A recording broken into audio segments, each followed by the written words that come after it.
We are live on your World of Champions. It is a derby match between Bloemhof and Paarl Gimnasium. We are in Stellenbosch, blessed with the beautiful weather, 26 degrees Celsius. And yeah, we're looking forward to a great netball afternoon. It is going to be tough. These schools, you know, it's always tough between these two schools. And I'm not alone in commentary. I'm actually with my coach and also a commentator, someone I look up to, Zandeli Umdodana. Welcome. And yeah, hope you enjoy it.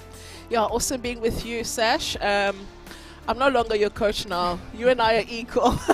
But I've had the pleasure of coaching you, and you were one of the most brilliant wing defenders that I've had the privilege of coaching, and I'm really looking forward to doing this game with you. As you spoke to it, these two teams are going to be quite tightly contested. I think they know each other pretty well. So really looking forward to a pulsating encounter between these two teams. And yeah, beautiful weather in Stellenbosch today, most definitely. I mean, you can't... Very hot. It's very, very hot. And we're so glad that netball is back. And if we're looking at the Bloemhof under 15A lineup, we've got Brewer. I don't know how to pronounce that name. Kozenkamp. We've got Herter, Shaw, Basson, Dry, and Bester.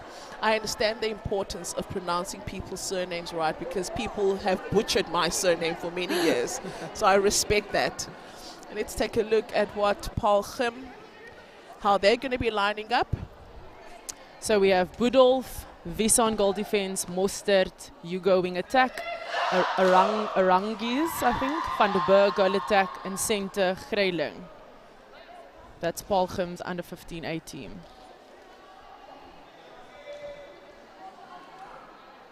So as a coach who's coaching at Bloemhof, Sasha, obviously you're coaching the first team. What's the standard of this under 15 team? What can we expect from them today? No, I must say that, so they were the babies last year. They had a bit of netball, not so much, but I must say they're a really good team, a lot of talent.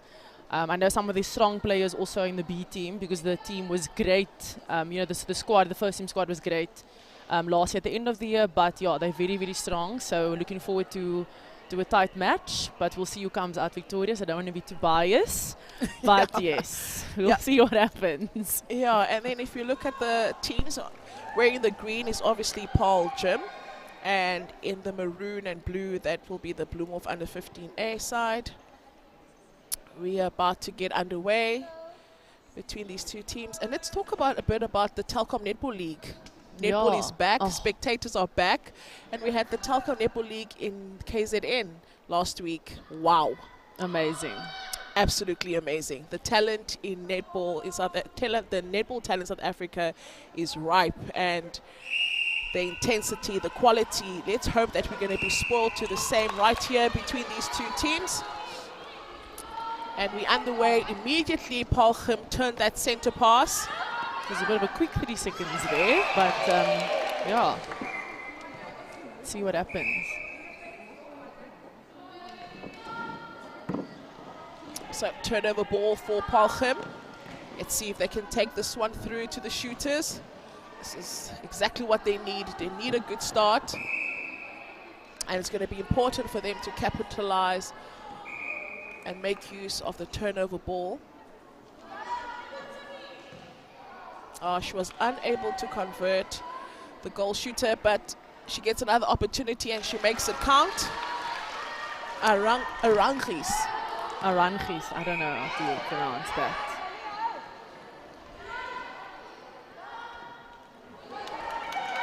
Oh, everyone just in the same space. I think they need to just use the space a bit more.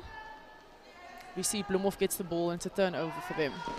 I think that was good defensive work being done by Bloemhof, forcing that 3-second call there against Paarl Gim, but Paarl Gim turn it, and they're on the attack, just overcooking it there again, the center in Krailing. Bloemhof should just use this opportunity since their second ball and they don't have a goal yet. So let's hope they can convert. Oof, just a bit too strong by Basson.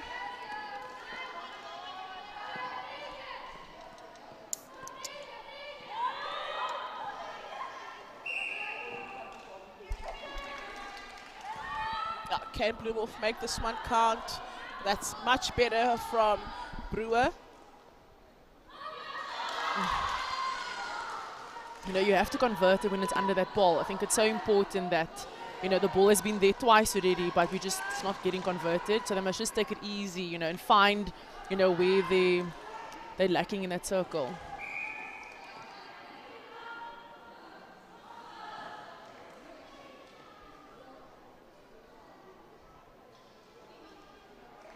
Yeah, and also, you know, when you've turned ball, it's so important to play that ball patiently down and not put yourself under pressure to play too fast. Yeah, and there's just a massive struggle under the post there from both circles. Oh, that's quite smart. It's actually the from second time Arangis. she's been doing that. She does a good job there. Just uses the pole, gets herself in, and makes it count from Paarl. And they are leading by 2 goals. Bloemhof's yet to get on the scoreboard.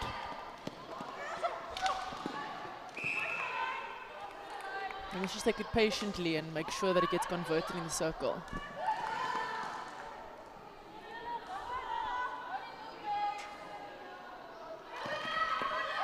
A lot of movement by the 2 shooters.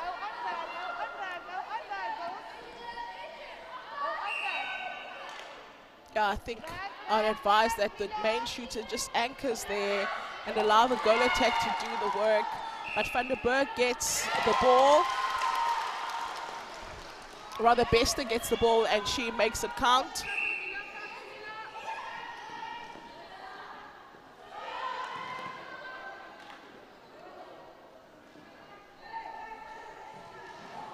Oh, just overcooked there by Greiling.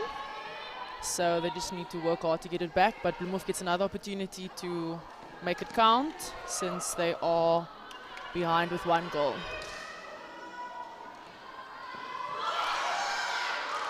Oh, that's brilliant from the center, Greiling. She turns it for Paarl.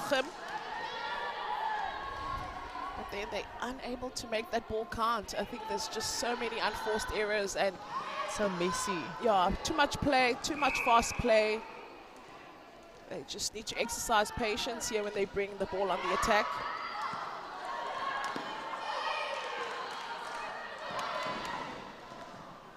Sham, I think everyone's just eager to play. They just want to play.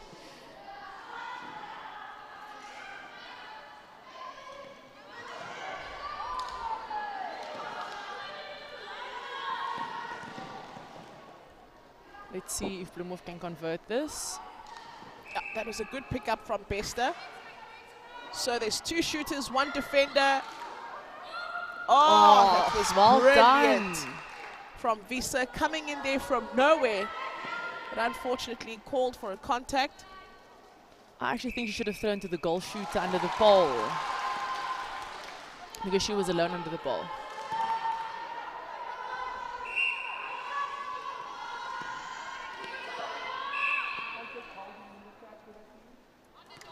So they draw level, do Bloemhof.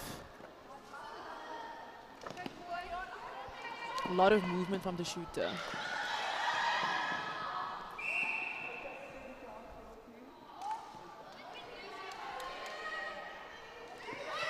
Oh, almost a take there by Visser. She's reading the game really well.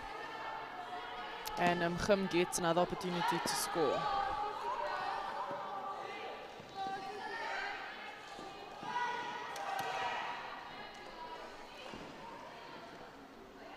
This is better patience from Paarl, taking that ball down. Yeah, that's better passage of play from Paarl. Good patience, finding that circle's edge. And a good offload to Van der Berg.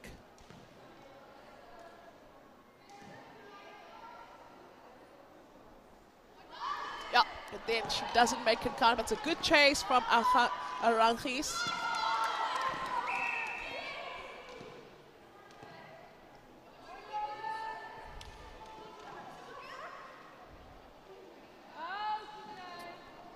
Oh, she did well there, Hugo, not to put that foot down. Otherwise, she would have been called for stepping. It was good control. So they're playing this ball right across the circle. It's not opening up in the shooters, but eventually they find the goal attack, Van der Berg.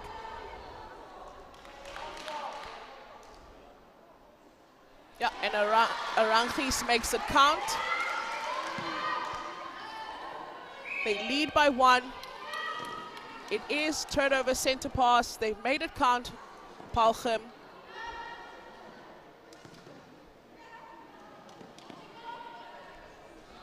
Oh, that's good play. I love that play, that reset ball, not forcing it through. Staying patient to make sure that the ball gets successfully. Oh, but we see there's a take from Dry. You should just stay patient if there's a turnover. What massive role have the spectators actually played? They bring a completely different vibe. You know, I mean, we saw this in the Telkom Netball League. And, you know, parents can get to, you know, come and watch their children play, friends. And the important role of having home ground advantage here, having the supporters, the Bloemhof supporters here to support their team. Oh, much better play from Brewer. 4-2 to Paarl. Let's see if I can make it count.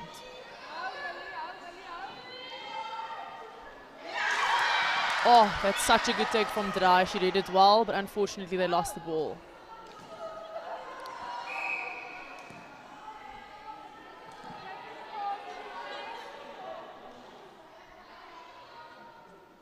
Can Brewer make it count? Yes, she does. She backs herself from that distance.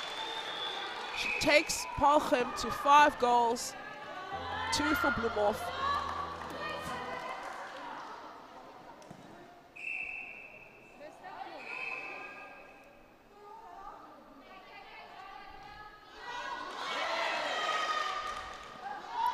Oh, Gim, another opportunity to score.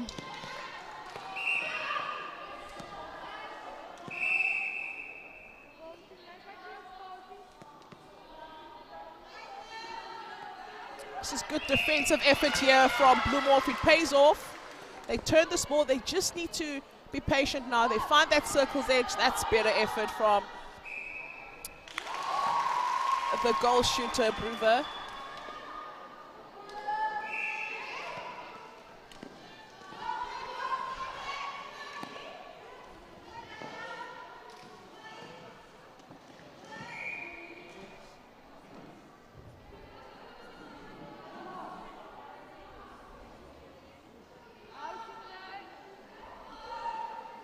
Yeah, that's smart play from the wing attack.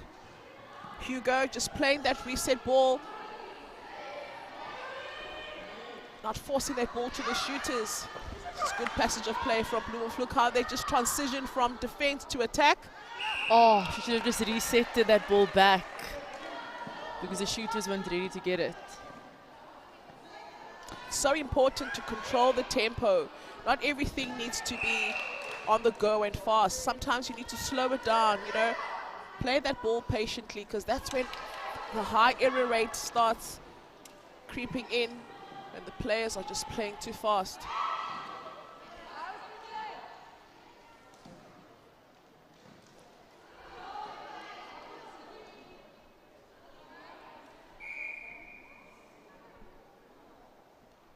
Oh, that's a good conversion from Van der Berg.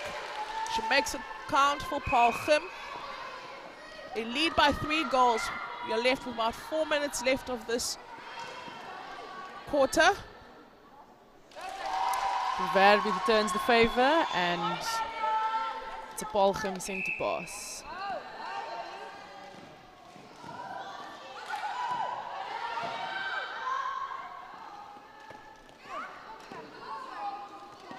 Oh, but overcooked there by the wing defense. Yeah, Orsted just overcooking it there. So it's a throw in there into Bloemhof.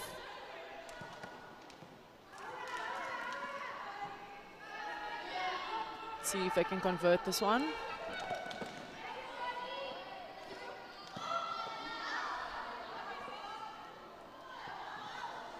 Oh, that's good positioning from Brewer. You must give that ball where she's giving you an open tummy. They turn the ball to Paarl. Quick on the transition. And it's good patience. They playing to the player that's, you know, taking that lead, giving that lead rather.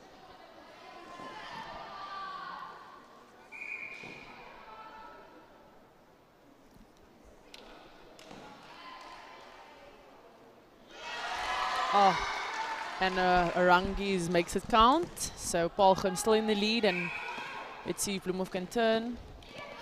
We're under 3 minutes left of the quarter.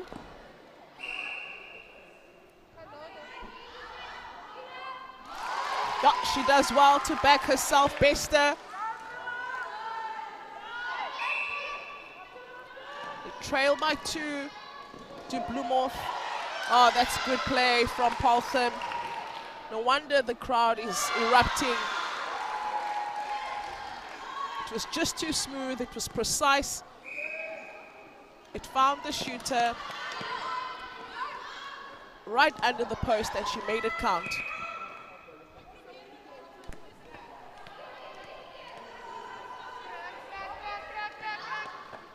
Should just stay patient. And as I said, Paarl gets a turn in. Commentator's curse, babe. Commentator's curse. Yeah, just over a minute left of this first quarter. It's been a tightly contested one. Yes, Paarl have capitalized on the turnover ball.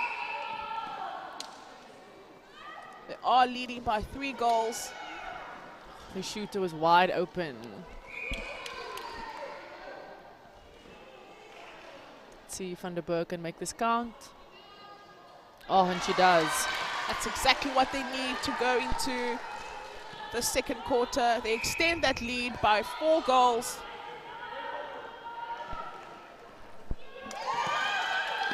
Oh, good positioning by Brewer there.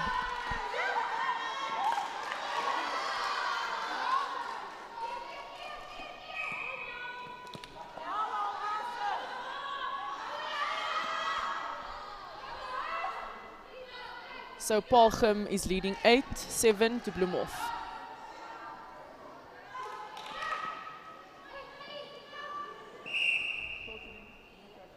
I think there's about 30 seconds left to go of the quarter, and Paarl still has a chance to get another goal.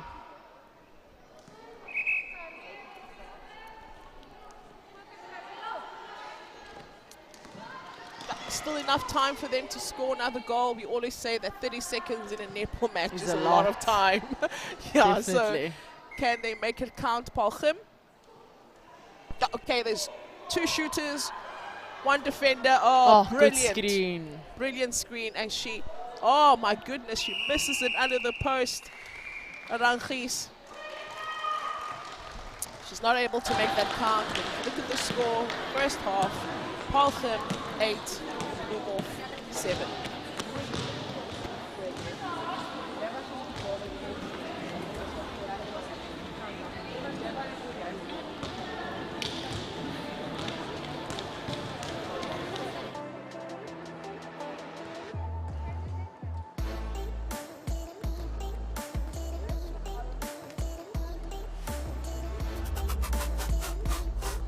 What a game of cricket we've got.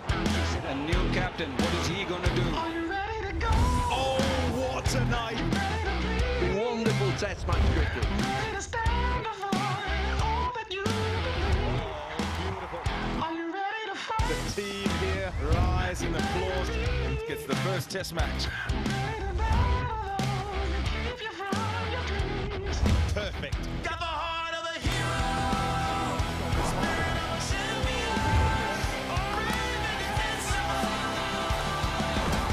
Light up the game. Light up your passion. The 2022 cricket season. Light it up on SuperSport. On DSTV. Live and on demand anywhere you like. It's time for one of these men to deliver. Done with your games. The poison in my veins. Blood's boiling now. Top technique and that looks good. Feet is charging and he's going to get it. Submitting it. Wow. Decent finish. Don't miss the battle to be the undisputed fastest man in South Africa as Wade van Niekerk lines up against the best over 200 meters. Live and in HD on SuperSport on DSTV. We welcome you back on your World of Champions. We are live in Stellenbosch in Bloemhof, at Bloemhof High School, where we are experiencing a pulsating encounter. In the first half, we saw the Bloemhof under 15A taking on Paarl under 15A, and a tightly contested one it is. Halftime score, Paarl leading by 1 goal, 8 goals to 7. Looking forward to a very interesting second half of this game. And I think, you know, just judging by what we saw in that first half session, it was for me just the impatience at times, you know, how quickly both teams were playing and not really treasuring ball, just having that discipline to patiently play the ball down. And I'm just hoping that the coaches would have just identified that and just give a word or two to sensitize the players, just to be patient when they, especially after it's a turnover, right? How to just make sure that you capitalize on that turnover. So let's see what's going to happen in the second half of this encounter. Oh my goodness, Morsted comes in with a clean take, but she's called for a stepping error. Oh, Bester backs herself. Unfortunately not successful, but Paarl will get the throw in. And it becomes so important when a game is so tight, you know, that the shooters make the right decision. Needs to go in. You know, do you take that shot from that far off, or do you rather play yourself closer so that you make sure it goes in? And definitely your team gets confidence, you know, when you're shooting and it's so close. Yeah, so she equalizes, does Brewer. It is the center pass of Paarl. They play that ball right back. Love the fact that they're using the width of the court. Yeah. Smart play from them. They played it right onto the open side of the goal shooter, and Arangis makes it count.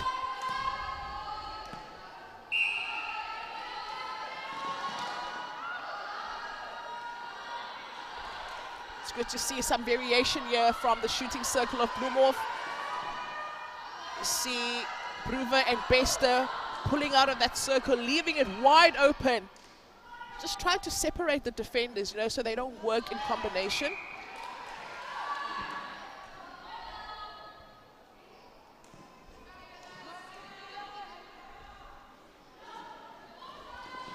Oh, good hands there by Shaw.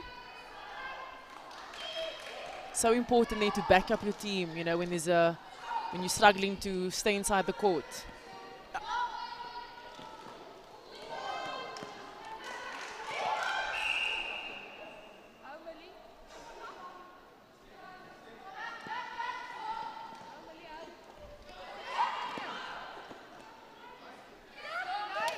Oh, brilliant vision from the center. Krayling, she saw the goal attack unmarked. Van der Berg, no defender close to her. She looked deep into that shooting circle. Brilliant distribution to her. And it's so important to look in your circle immediately, and she did that, and you know the shooter was open, so I think that's so important that you look to your shooter first.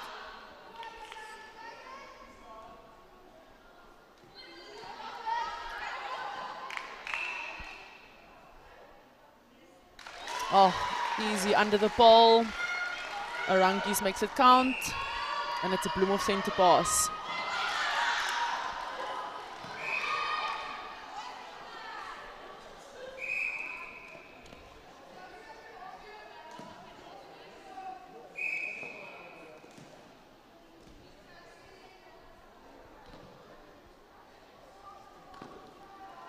Yeah, they're looking for fetchers. Nobody's coming towards the ball, so they are called for a 3-second there. Paarl.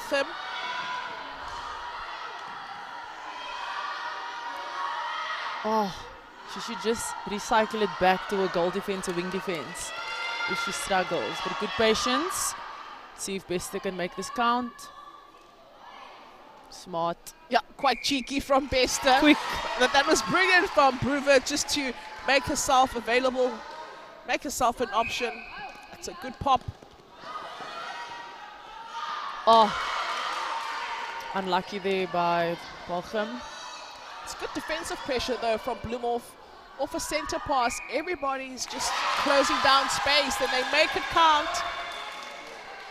Can sense the intenseness of the spectators.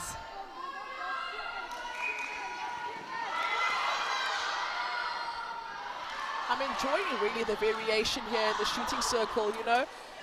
They're changing it up between the two, Gruber and Bester. They're giving the defenders a lot to think about. Much better quarter from Bloemhof. Using the opportunities and making it count in the circle. I enjoy this wing attack, Hugo. Quite agile, so strong. It's really dominant on that wing attack position. Oh, what a good shot. 11 apiece. Oh no, sorry, Paarl aid with 1. Oh, that's brilliant from the goalkeeper. Unfortunately, they called for replay there, Paarl. River makes it count. Yeah, she's putting no foot wrong, eh? She's on point in the second quarter. She's been sensational. Just changing it up in that circle. It's a lot of variety. Still a lot of time left in this quarter. They must just play the ball, keep their centre passes, and just convert the turnovers.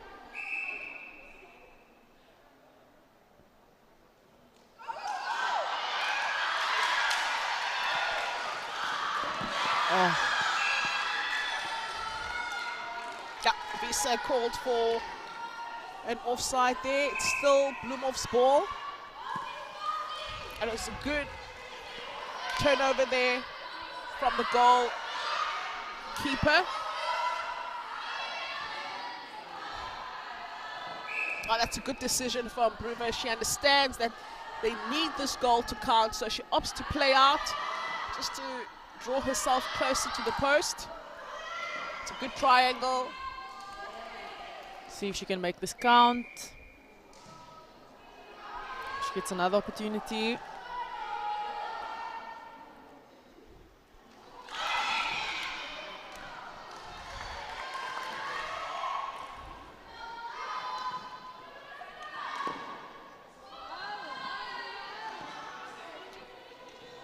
Oh, what a good take.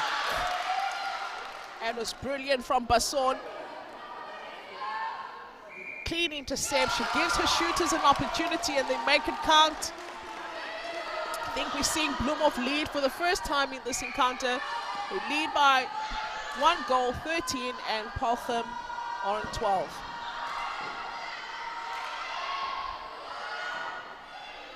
It's an impressive second quarter of this game from Bloemhof. They've been so clinical, and just how they've changed up their defensive pattern, because everybody now is playing a role. They're putting tremendous pressure on Paarl on the attack, and just the communication and the good understanding between the two shooters in Bruver and Bester. That's been the difference for me in this quarter. Oh, unfortunately, Hugo. It's offside. I think that was great work being done by Herta on that wing defense position, really putting the pressure on Hugo. Unfortunately, there, Basson makes a stepping error. So Gim has another opportunity.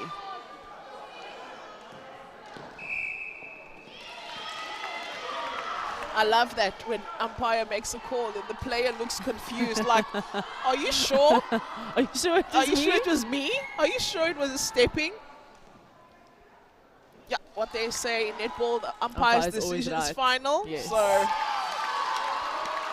yeah, they're pulling away now of Bloemhof. They're leading by 3 goals. It's 15 for Bloemhof and 12. I don't know what their coach said at halftime, but whatever she said really helped. And that's the important thing, Sash, is that when you are given instructions, right, by the coach, the discipline to go and implement it. And that's what Bloemhof have done. The instructions were clear, the players understood, and they've just got on court and made it work.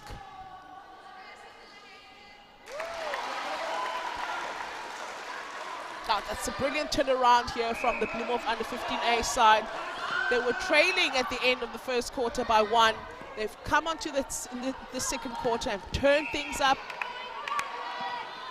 Really, it's been the team effort for me, just the clinical play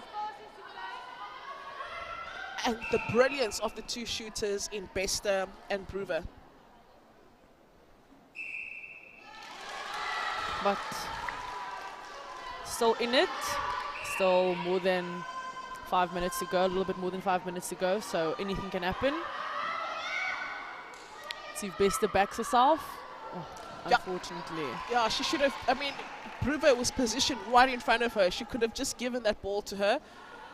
But to take that risk from that distance, that's what we speak about when we speak about making the right decisions.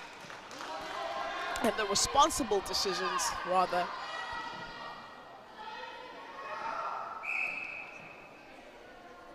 See if Brewer backs herself. Oh, she does. Yeah, she has put no foot wrong in the second quarter. She's turned it up a notch.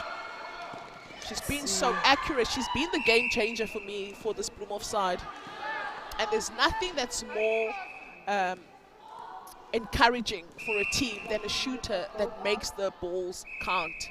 Every time they turn ball, she makes sure that it goes in. See a tip there from Draai.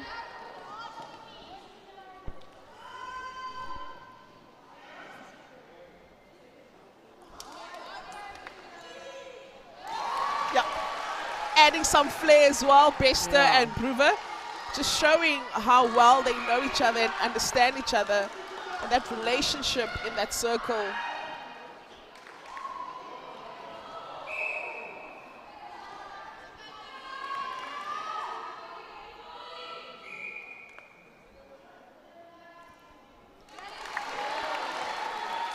Yeah, seems like they are pulling away now. They're putting their foot on the accelerator.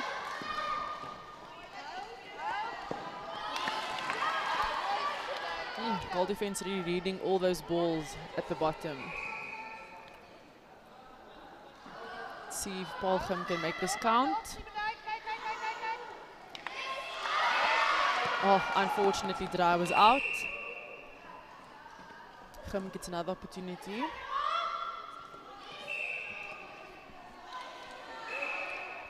Just over 3 minutes left of this encounter.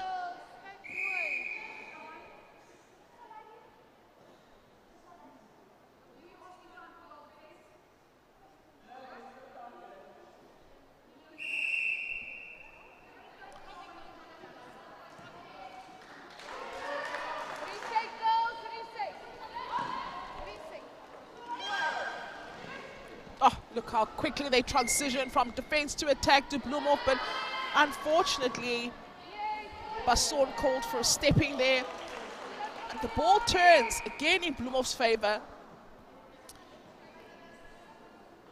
And Brewer, oh, very uncharacteristic for her to miss from that range, but they on the attack are Paarl.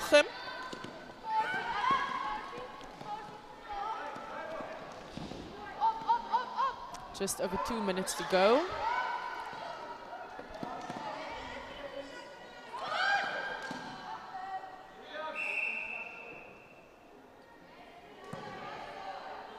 And let's see if Van der Berg can back herself.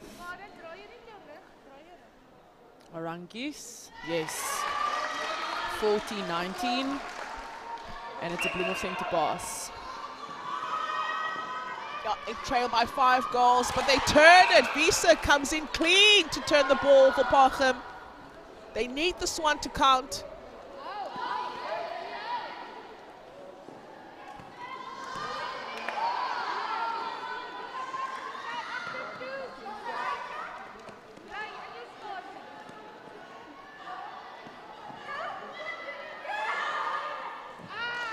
Unfortunately there.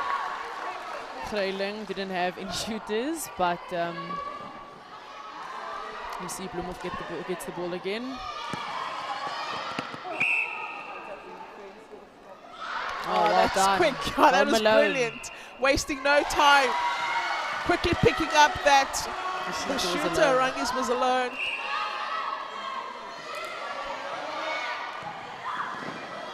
I think it's safe to say Bloemhof have done enough. With just less than a minute left of this match. They should just stay patient and take it ball for ball. Yeah, they're leading by 4 goals. They'd love to sink this one just before time runs out.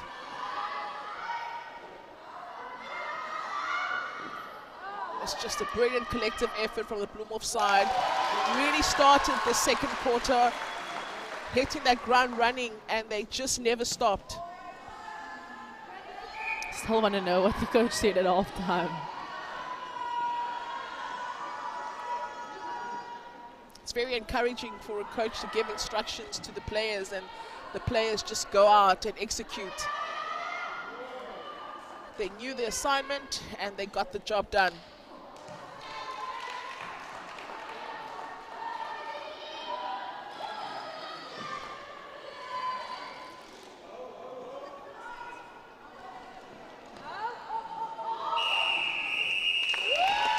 Well, that's how we end this match between Bloemhof under 15A and Paarl under 15A. After the first half, Gim were leading by 1 goal. Obviously, the coaches of Bloemhof said something very right. The players knew exactly what they had to do come the second quarter. They came on, turned it up a notch, put their foot on the accelerator and never looked back. Such a brilliant team and collective effort from this Bloemhof side to turn that game around, to walk away with a victory. Well, that's how we end this match with Bloemhof under 15A 20 and Paarl under 15A 15.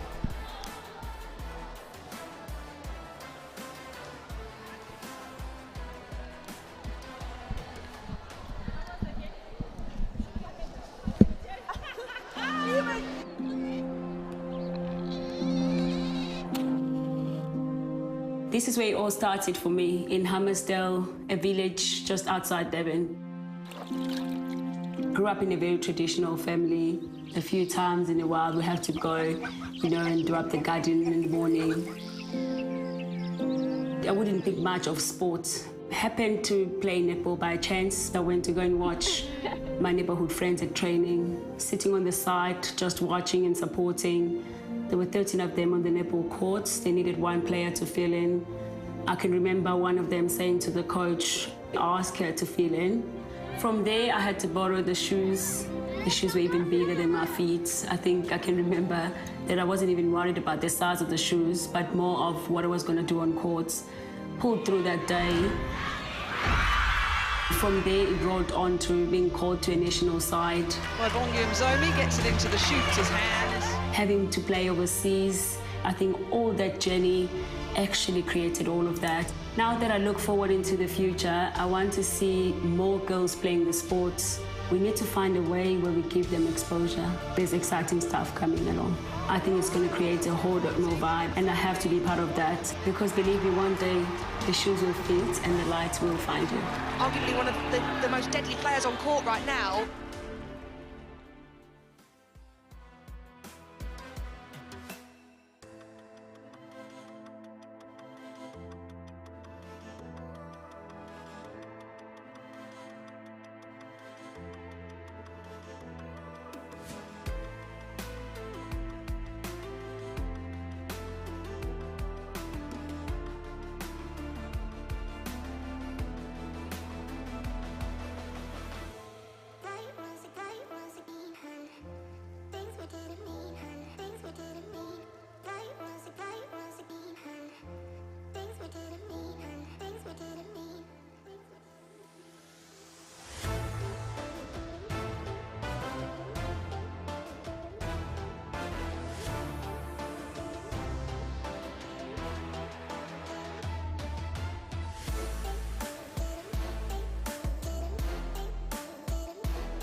Table Mountain, Cape Town. That is where the 2023 Netball World Cup will be taking place.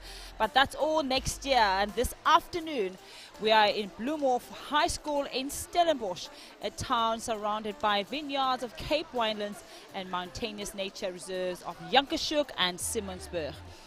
Well, this afternoon, this is where all the action will be taking place.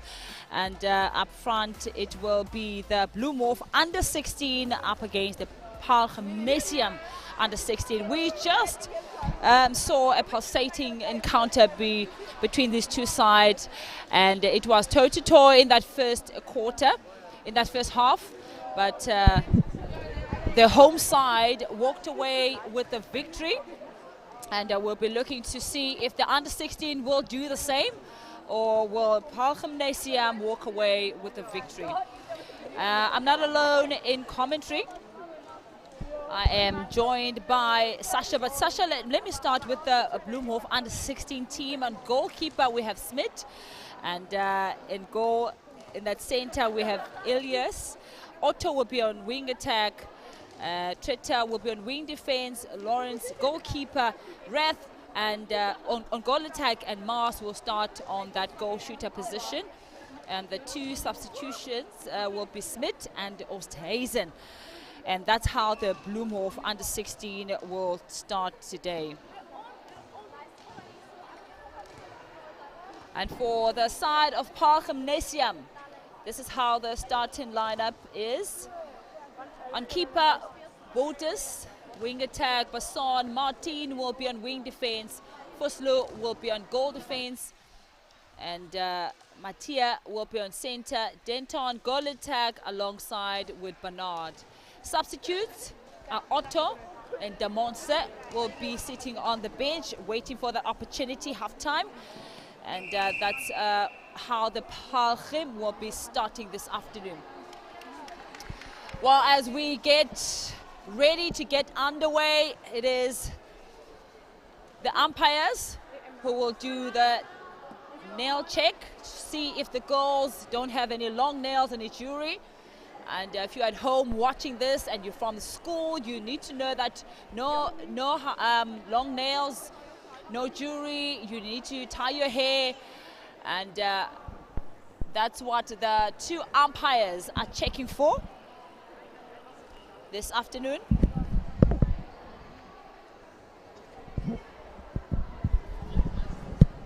And as we see, one of our national umpires, Jeremy, will be officiating this game. Is one of the Netball South Africa highly ranked umpires. We trust that he will officiate this match in a very professional manner.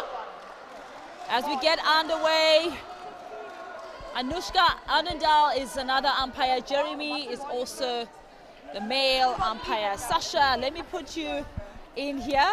Under-16. Yes. Bloemhof, under-16. Paarl Gimnasium, I'm really going to put you on the spot. Who do you think is going to walk away with the victory here? Can't be biased. Can't be biased. So we'll see what happens. But yeah, definitely going to be a tough one. I think these two schools, we always produce good netball. So looking forward to a great match. Bloemhof is the team that is playing in maroon. And they are shooting on your right-hand side. And Paarl Gimnasium are the ladies in green beeps. As we see the goal attack, Anne Ruff taking the first goal for Bloemhof. It's quite a strong start. I mean, we've seen the same thing coming from from Bloemhof in the previous encounter under 15. What do you think? What do you think is going to be the decider or the difference between the two sides? Which team is going to walk away with a victory, and what do you think? What is your reason behind that? Yeah, I think, like we saw in the previous game, I think every turnover, we need to take it slow and, get it successfully to the shooters. I think the previous game we were a bit rushed. Everyone's excited to play. I think spectators are back, so that's also another thing. But yeah, I think just being patient with the ball and making sure that your shooters are, you know, sinking them. Yeah, Yellers taking a very beautiful intercept there on the center. What I like about the Bloemhof players I saw in the previous encounter, they're always on their feet. They're always hustling for that ball. They're never flat-footed. They're never looking down. So I'm hoping to see that Paarl Gimnasium really giving them a hard time, especially in this under-16, because it's anyone's game, you know. So, you know, a toe-to-toe kind of encounter is what I'm expecting between these two sides.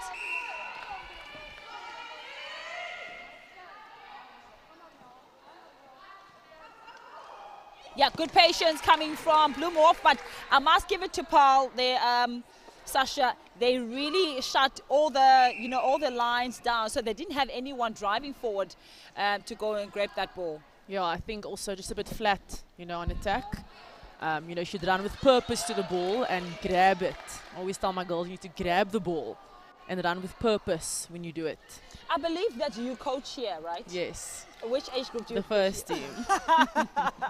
Okay, so later on we're going to be watching your first team play against Paarl Gimnasium again. Yes. Okay, so if you're looking at this under-16 team, I'm sure you've practiced with them, you've coached, maybe you've helped out, or you've seen them practice, or you've seen them play.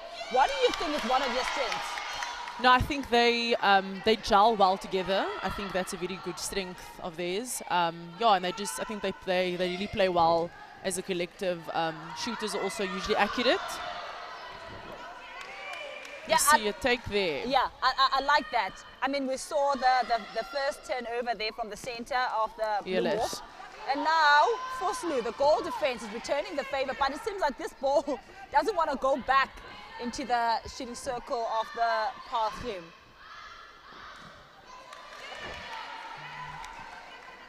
Yeah, Kara couldn't keep that ball in hand, and Paarl Gim will take this. It's another opportunity for them. They found Foslu.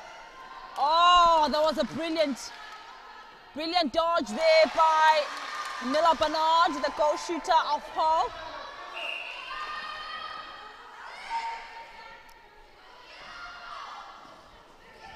The score is 2-2. Still 4 minutes gone. Ho-ho! Now that's what I call an intercept. And that is Botus, the goalkeeper of Paarl Gim. Brilliant front cut from Basson. Yeah, I like the positioning there from Bernard, the goal shooter, completely cut off the goalkeeper and creating space for herself.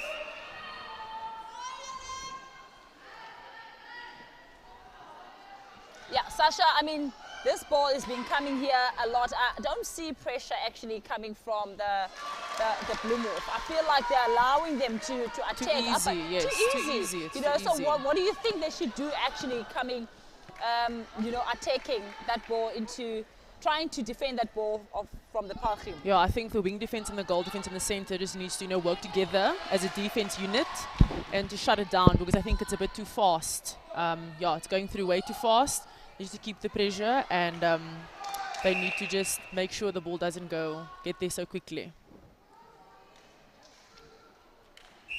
Yeah, and the Gim shooter, Barnard, she makes it count. Paarl Gim leading. And let's see if they can make it count again.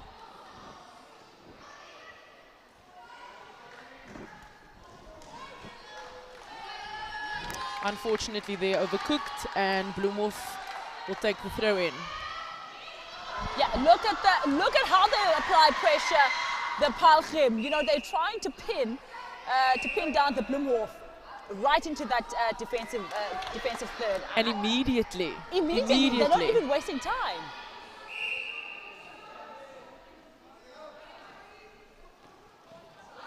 Yeah, pressure there. Can they keep it in?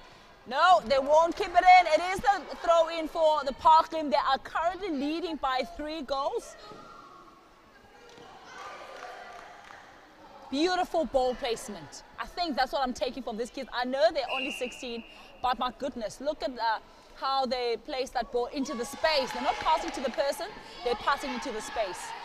And they're making sure that it gets safely to the shooters.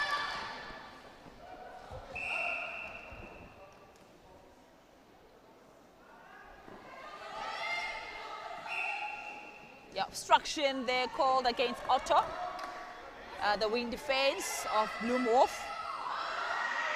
No one is coming forward. No one is coming forward for the Bloemhof. Something is just not working in the circle. Yeah, even outside the circle, I feel like the center and wing attack are too static for me. If you really want to frustrate the feeders, sorry, the defenders, you really need to pull away, try to split them.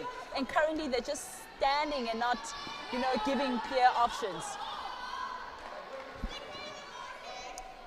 Listen, Sasha, I'm looking at how the Paarl are taking their time and the patience they have with the ball. Yes, the Bloemhof is trying to crowd the midcourt, but they are going to the body and then going to the ball and taking their time. They're utilizing their 3 seconds, and I think that's what I'm loving from the Paarl. And they're very patient with the ball. They're not just throwing it away. They're making sure that it gets to the shooters. Yeah, they're coming now. They heard us, but then. Listen, the defenders, I need to mention this girl, Catherine Botus and Foslo in that defensive circle, really making things hard there for Mas and Rath of the Bloemhof. But it's still early stages. 3 goals separating these two sides, and now the Bloemhof will have an opportunity to take this one down.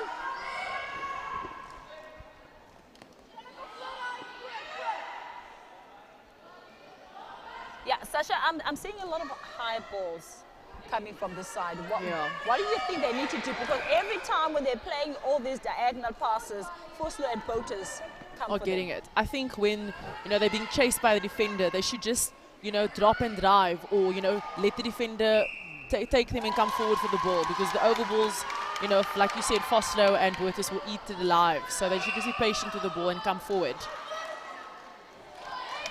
Oh, unfortunately, stepping error there by Smith. Yeah, I find that the wing attack, Trichter, is being double blocked. And that's why she's not coming forward. Yeah. Now it's an opportunity for the ball attack or even the wing defense and goal defense to actually come and support. I think that's the communication that they'll need to have. But they still have 20 more minutes in this encounter. Anything is possible. And Gim are also very, ready to pick up those loose balls when they see a ball that's loose. Oh, once again. Yellers. Yeah, but I want you also just to have a chat with you as a coach. I mean, I'm looking at the 2 centers, Yellers and Mattia. They are both fast. They have... there's agility, there's hunger there. So if you're looking at the other center, I mean, the one from Bloemhof, I think it's Ehlers. What do you think what is the strength, the advantage that she has over Mattia and vice versa? Because I think they're both the main feeders in the circle. Definitely. And so I want to hear your views on how can you the matchups between the two. I think Ehlers has a very good. She has a very good, defensive play. And the Gim center for me, Mattia, is very patient with the ball, and she makes sure that the ball gets to a shooter. I think Ehlers, she could be a bit hasty, but like you said, the wing attack's also being double blocked, so she then becomes the main attacker. But let's see if Rath can make this count. Yes, and she does. Yeah, that was too smooth for me. Comfortable. She didn't even think twice. Yeah, and now they're trailing by 3. The Bloemhof, the host.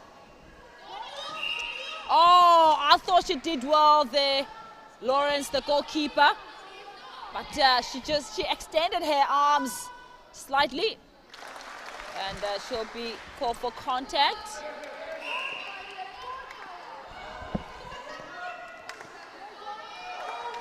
Good attempt. Yes. Sasha, no one is coming forward from the side. Yeah, beautiful. Give and go patience. Turn her body. She turned her back away from the ball. That was a beautiful. Unfortunately. This is heartbreaking. Well, okay. I think what I'd like to see there is one shooter coming out, another one staying in. Yes, so that because you they're both Yeah. closed and no one's giving an option. Yes. Yeah, so because I feel like a one-on-one will give the feeders more, clarity on where to place the ball. Because currently now that you have two people with their defenders, so there's no clear space of where they want the ball. So maybe the coach will try something different in the second quarter. Just under 3 minutes left. Paarl leading. Let's see if Baron can capitalize it. And yes.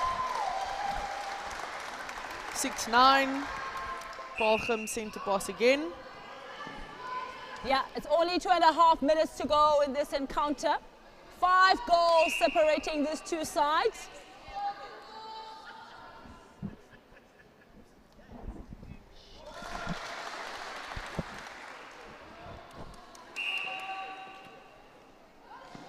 Yeah, it's 6-9, 3 goals between these two sides. Yeah, look at that defense, brilliant. Paarl really pushing them away from the shooting circle, and it's really working because no one is coming for the ball. Oh, that was a good setup. I was so excited to see that. It was well planned, well set up by Paarl. And it was the wing defense, Jana Martin, the wing defense. Oh, what a shot. Yeah, no. Let's see what happens.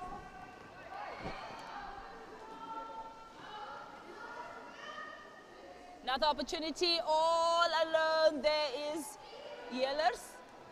And she will find Moss. Will she take it? It's a out ball and a throw in for Bloemhof. Oh, that was almost 3 seconds. Oh, they should just be patient. Patient with the ball. Yeah, but and use all the opportunities that they get. Mustn't just throw it away. I feel, Sasha, that they're trying to be patient with the ball, but there's no options coming forward. Yes. So that's why they're running out of patience, because no one is driving forward. I feel like this team is capable of taking this or just, breaching the score. But it's just the patience that I'm missing from me and the discipline, especially when it comes to ball placement. Oh, good shot there by Barnard, and there is 25 seconds to go. Okay, 25 seconds to go, Sasha. I'm going to put you on the spot again. Bloemhof is currently trailing by 6 goals, and Paarl is it's ahead. So I wanted to know, coming for the second half, what are you saying to the girls as a coach? What is your game plan coming into the second half? Yeah, no, definitely that, we need a fetcher. I think that's important. Maybe go back to our, everyone must go back to the channels, like we don't call it anymore. And just someone needs to pull from there. I think the center's doing a lot of work. And we just need someone to pull forward and to play short. And if there's someone open, give it. And like you said earlier, the shooter, one must stand, one must move, and give options to the attackers. And if they struggle, recycle to your wing defense and your goal defense. Totally agree with you, Sasha. Something is missing from the Bloemhof, mid-court, and I feel like it's that link between the defenders and the shooters. There's no one coming to fetch that ball, and that's why they're losing most of those balls in that defensive third or in the center third. And also in that shooting circle of Bloemhof, I find that Mars and Rath, between the two, one needs to stand and one needs to drive. And between the center and wing attack, they also really need to move forward from the shooting circle and keep recycling that ball up until the shooters are ready to receive. Currently, I feel like they're putting their shooters under pressure. And for the side of Paarl, I think they're doing a phenomenal job, especially, you know, taking that ball down into the shooting circle, because I've seen that they're taking their time and they're not putting their shooters under pressure. You know, they wait until she's open. She does her dodges and all that. And I feel like they really, you know, they're treating her like the queen of the circle. We always say the shooters are queen of the circles. And I feel like the feeders of Paarl Gimnasium are doing an excellent job. So I'm really looking forward to a a very pulsating second quarter, because I feel like I'm still yet to see Bloemhof. They haven't do something. I feel like they're just playing it safe. There's no playing it safe now. It's do or die. It's now or never. You need to win this, and for them to actually win this, they need to work together as a team.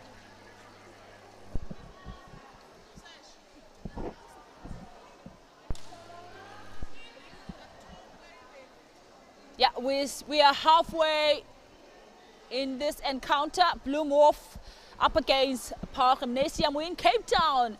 The weather here is beautiful, and Stellenbosch, the town of winery, and I'm hoping that Zanella will take me out to some vineyard later on. There's so many. You know, I can't come all the way from Joburg and just watch netball. I need some wine tasting later on. Best place.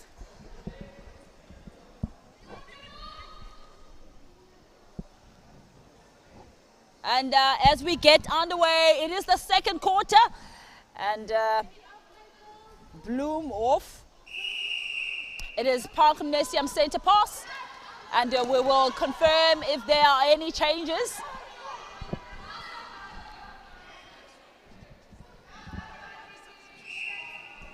You see there is one from Bloemhof, I think the wing attack.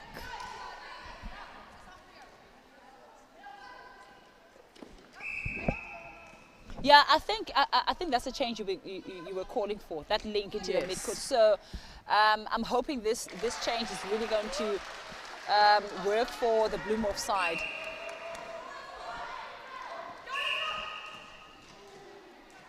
Let's see if the Bloemhof coach said something at halftime, and yeah, let's see what happens in the next 15 minutes.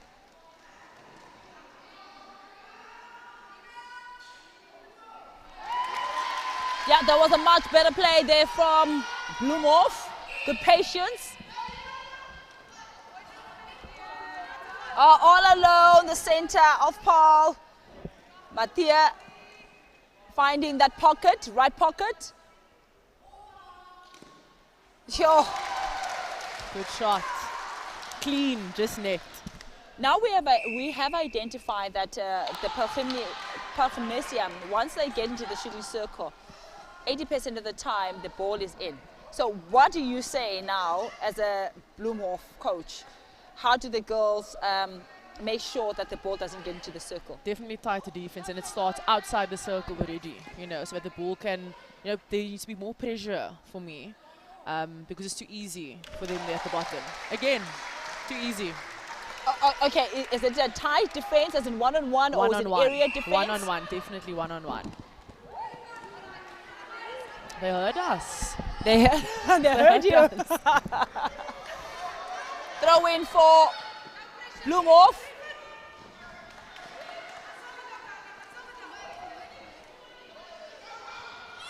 Oh, long ball. Oh, that was good take there by Bortus, the goalkeeper of Paarl Gimnasium. Yeah, there's no pressure. There's no pressure on the center, no pressure on the wing defense. They're all, playing all alone. The center is marking space there, So I feel when you say you prefer man-to-man, because I think man-to-man will actually put pressure on this side. Definitely.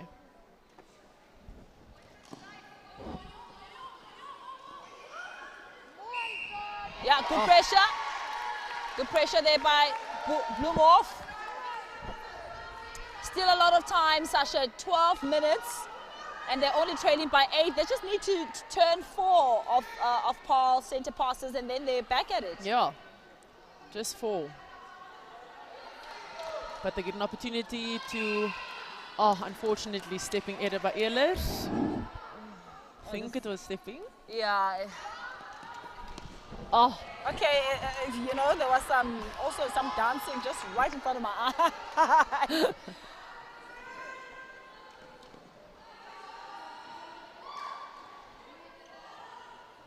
Oh, good patience. Good pickup.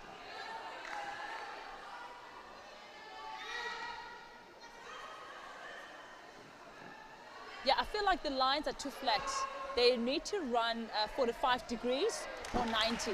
Yeah. Okay, right now they're running, you know, 180, and it's easy to intercept. It's also not a clear, you know, line of attack. So. And easy for defenders to intercept.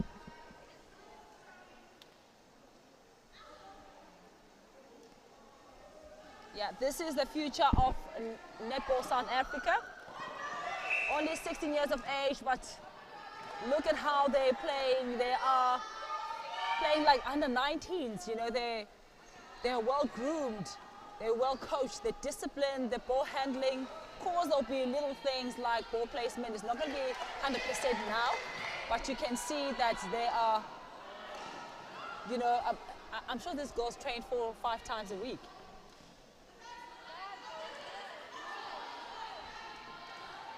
Oh, let's see if they convert. See if Roth backs herself. And I thought she rushed that. Yeah, definitely. And she's also far. I mean, she could have played the wing attack or center just to play herself closer. And I think also be behind as a shooter, you should know, you know, my team needs this goal. Let me play myself in, you know, and get it in the hoop because, you know, they're all behind. Yeah. So just for confidence for your team. Yeah. I think that's important. And for yourself, yes. And the other side, we're singing a different tune. She is Bernard and Denton are banging them from all directions, from all zones.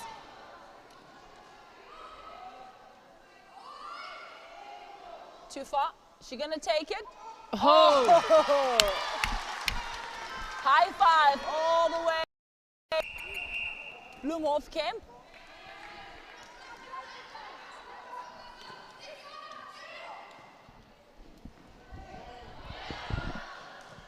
Yeah, and the other thing for me, Sasha, I feel like when they get the ball, the Bloemhof, they don't look forward. You know, they don't turn their body and look forward to the shooting circle. Yes.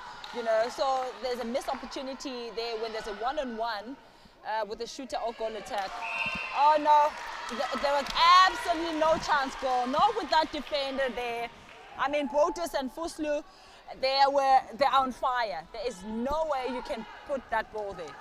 And I think, like in the previous quarter, we saw that they were so dominant, they should have picked up, you know, safely in the circle because they are very good in the air.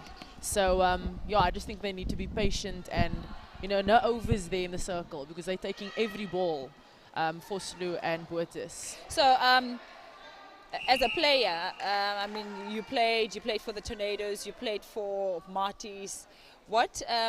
So, before you play a very tough game, how long does it take you to figure out your opponent, their strengths and their weaknesses, and you know their dominant sides and all that? How long does it take you? I think in the first few minutes of the game, I tell myself already, I need to know what my player is doing. I need to in the first few minutes of the game figure it out because obviously halftime is so long, 15 minutes in. My coach must tell me, so then it's too late. So immediately in the first few minutes, I figure out what she's doing and I try to counter it. Is it first 2 or first 5 or? First 3, 4, 3, 4, 3.5. 3.5. Oh. Yeah. I thought that was dope. You think it was good? I thought that was good, you know. I thought that was good. That was really good. But no, the umpires have the final say. Yes.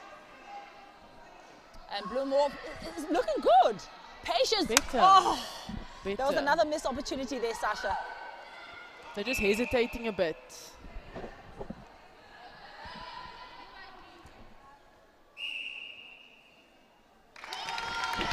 Yeah, the bench of the host are appreciating that shot. They're now trailing by 6 goals, 7 minutes to go. It is possible. They just need to keep their own center passes and make sure they turn one ball at a time.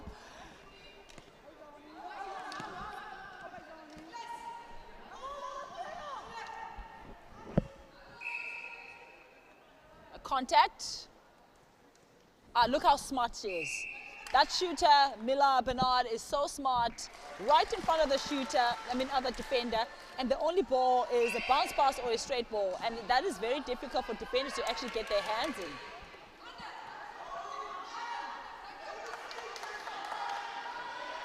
Beautiful, patience. Okay, both shooters in the circle. No options. They need to give options to the attackers. Like we said earlier, they're a bit too flat. Let's see if Roth can back herself. Yes. Oh. They heard us. Yeah, no. Now they're picking up. Now they're really picking up. They just need to turn one. They just need a turnover. You know, something, a pick me up.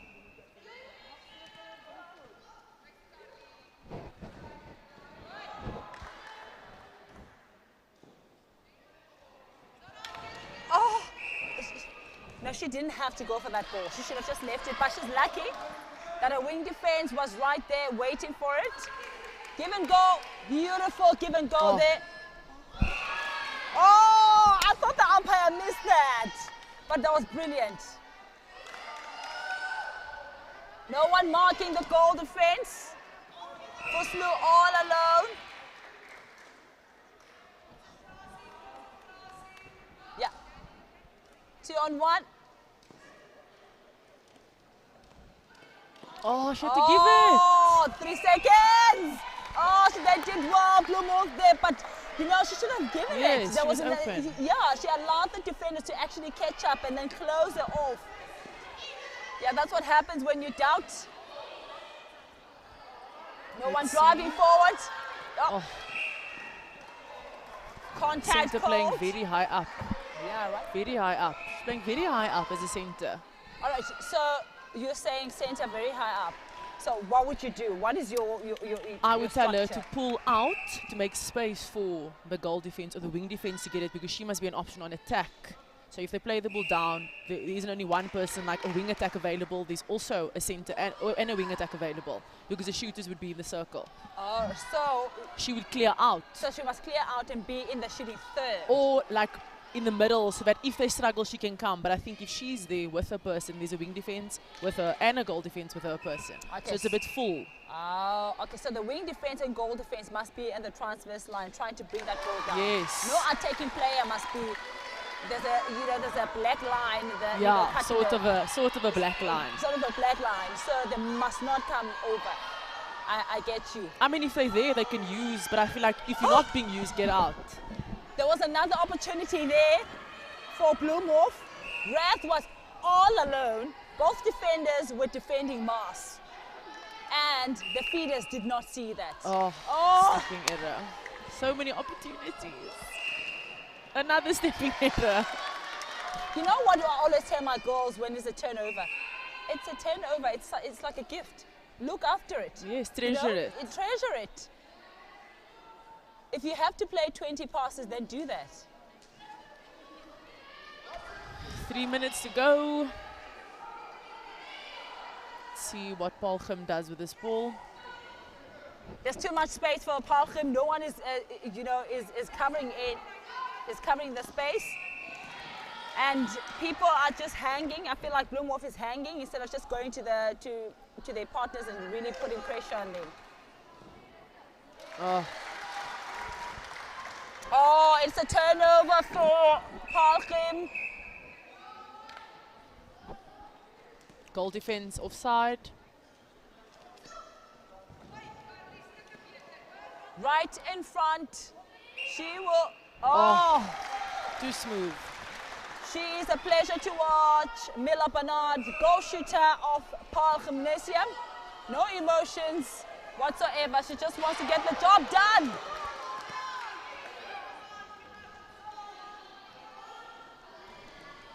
Sasha, I feel what you were saying. The center, there was no one to pass to there.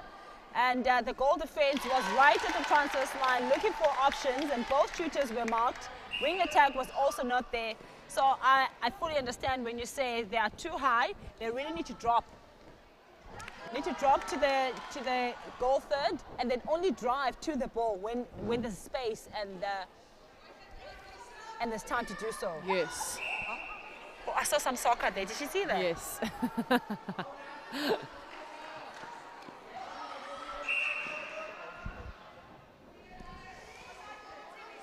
Just over a minute to go, and the score is 19-13 for Paarl.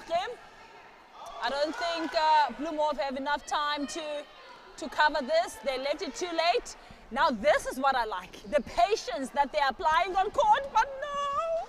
As I was saying, patience. She threw that ball away.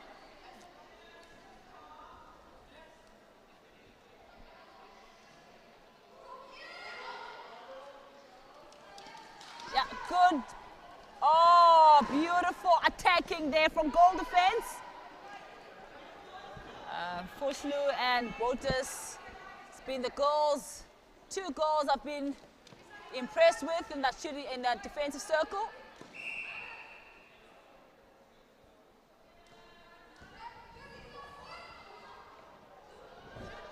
Ooh, okay, that's a sandwich. We call it a sandwich when both defenders are marking a goal shooter and the goal shooter can't do anything.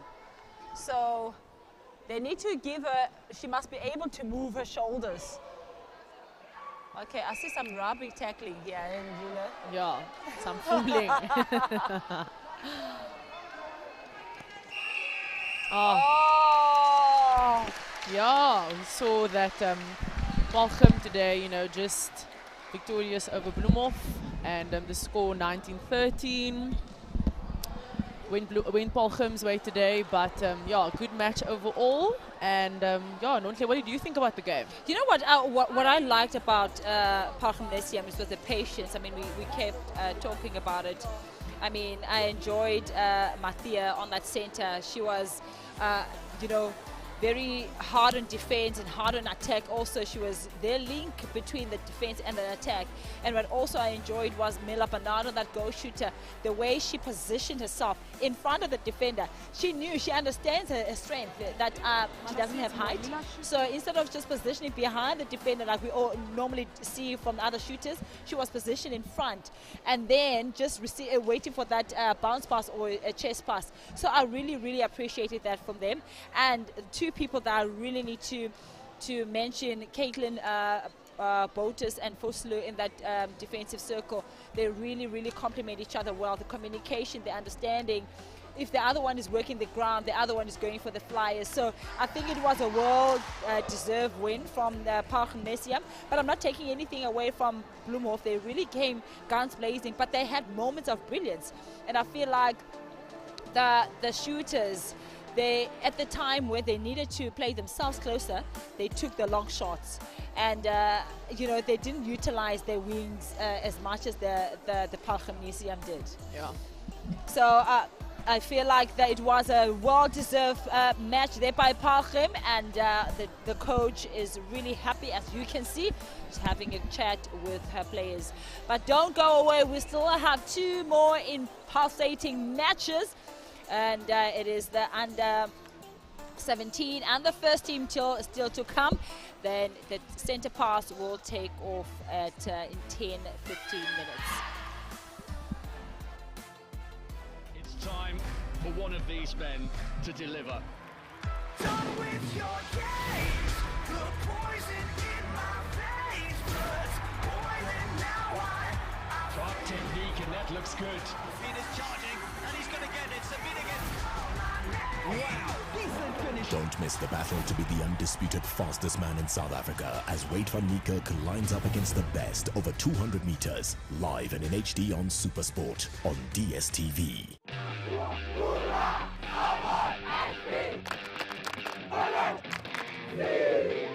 Easter's around the corner, which means Easter festivals. And if you can't get to the action like I can, you can download the SuperSport Schools app for free on Apple and Android, and make sure you don't miss out on any of the best school sports action. Once you're in the app, make sure you log on. You will know you're in when you see this page. From here, make sure you use the browse function and then follow your favorite schools. You can watch live or on-demand games, as well as try the clip and share feature so you can create your own personal highlights. You also get end-to-end streaming with any connected screen.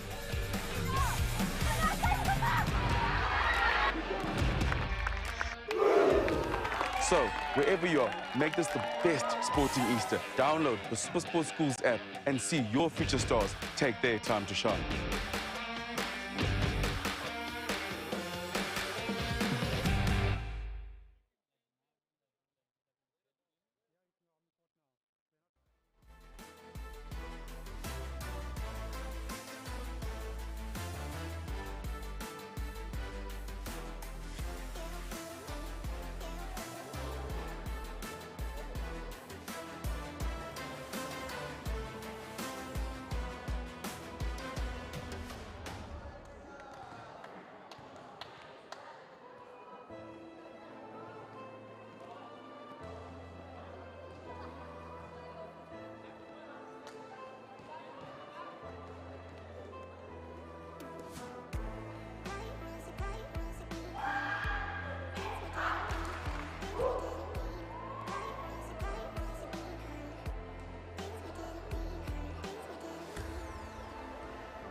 We welcome you back here to Hoër Meisie School Bloemhof in the beautiful Stellenbosch today for the Premier Interschools Netball 2022. We are heading into our third game of the day between Hoër Meisie School Bloemhof under 17As and Paarl Gim's under 17As. We are really excited for this matchup. A couple of tall girls here out in front of us, but I think that's just going to make this game even more exciting. I'm not alone in commentary. I'm joined by my former coach and former Spar Proteas captain, Zanele Mdodana. Zanele, welcome. Hey Charmaine, awesome being with you this afternoon as we take our viewers through this match, which promises to be quite a edge of your seat type of match between these two teams. We were spoiled already earlier on with two matches, the under 15A and under 16A, where we saw Bloemhof turn that match around the under 15s. They were trailing that first quarter, came back and closed it off with a victory after the second quarter. And in the under 16s, just Paarl proving to be too strong for Bloemhof. So we'll wait and see what these two teams will do. The under 17As are up next, live on your World of Champions. And I must say, it's so awesome to be in Stellenbosch. The weather is amazing out here today. I know. And the spectators are here, parents are here, friends are here. The camaraderie and the vibe is just electrifying, and it's so good that we know we've been through COVID and spectators couldn't be allowed. But let's look at the lineup as how Bloemhof is going to start this one. Yeah, we've got Rus there on goal shooter and goal attack with Nivo. They're going to share the responsibilities in that shooting circle with Maton and Esterhuizen out on the attacking pair there. And wing defense, we've got Triter along with Herter and Olivier on goal defense and goalkeeper. I think especially with their height, if you look at them out on court here, I think that's going to play a really big role in the way that Paarl Gim are going to move their circles. But then as well, you can see the height in the Paarl Gim lineup as well, where we have Van der Merwe on goal shooter, with Abramson on goal attack and wing attack, and center will be Mostert and Krokkel. They're sharing that responsibility for the attack. And then Hatland and Krieger with Van der Westhuizen out on that trio there at the back. And how important is it to have a strong back trio? Your wing defense, your goal defense, your goalkeeper. I think, and I mean, you played wing defense yourself. How important is it not to just have an absolutely dominant wing defense?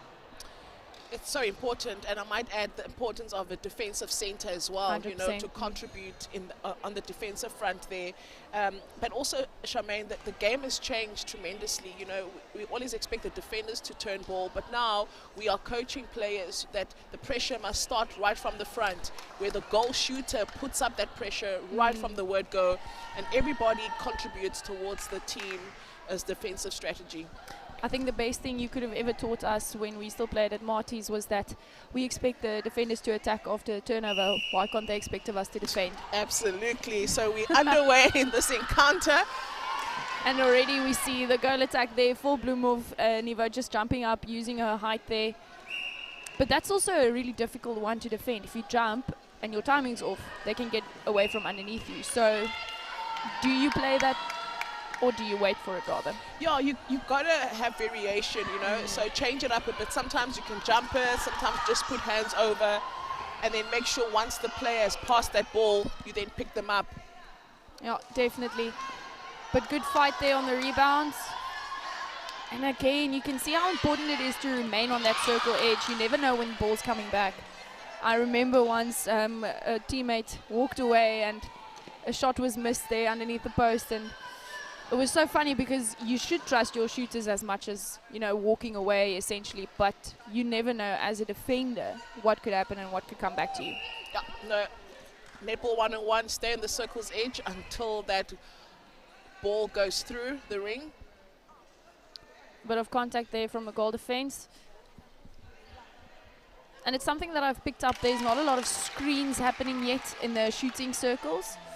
You saw Bloemhof's goalkeeper, Van der Westhuizen, and she still had the front position against Roos, where you would expect your shooter to stand into that position to screen for her, essentially. But it still worked out in favor, and another turnover here for Paarl.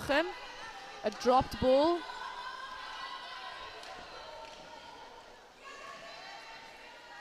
Good attack. At this moment, they're still very stagnant, so I think to wake up those legs again to just start running. Look at that height difference there in the circle. The Paarl shooter stands a head taller than the goalkeeper, and that's why she'll always have the advantage when it comes to getting those rebounds, and she does well to sink that one. But I'm glad she's not just standing and reaching for the ball, you know, actually jumping into that rebound, because we've seen a lot of, you know, taller players get into that habit of just stretching out for that ball.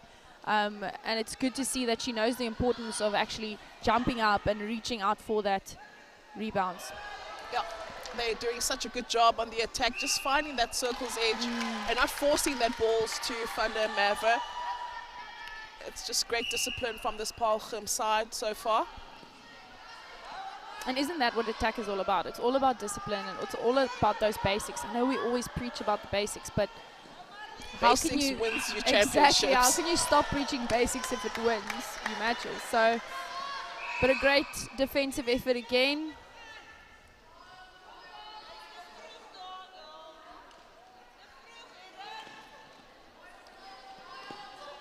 Oh, great dominant run here by the wing defense, Atlin. I mean, she's been part of the defense and attack throughout. She's dominant, and that's exactly what you expect. Great take, though, there by Van der Merwe underneath the post. I must say, I'd like to see a more stronger, you know, team defensive plan here from Bloemhof. I think on they're just struggling to keep up with the attack of Paarl. They're going man on man, one on one, and they caught trailing behind. So maybe change it up a bit.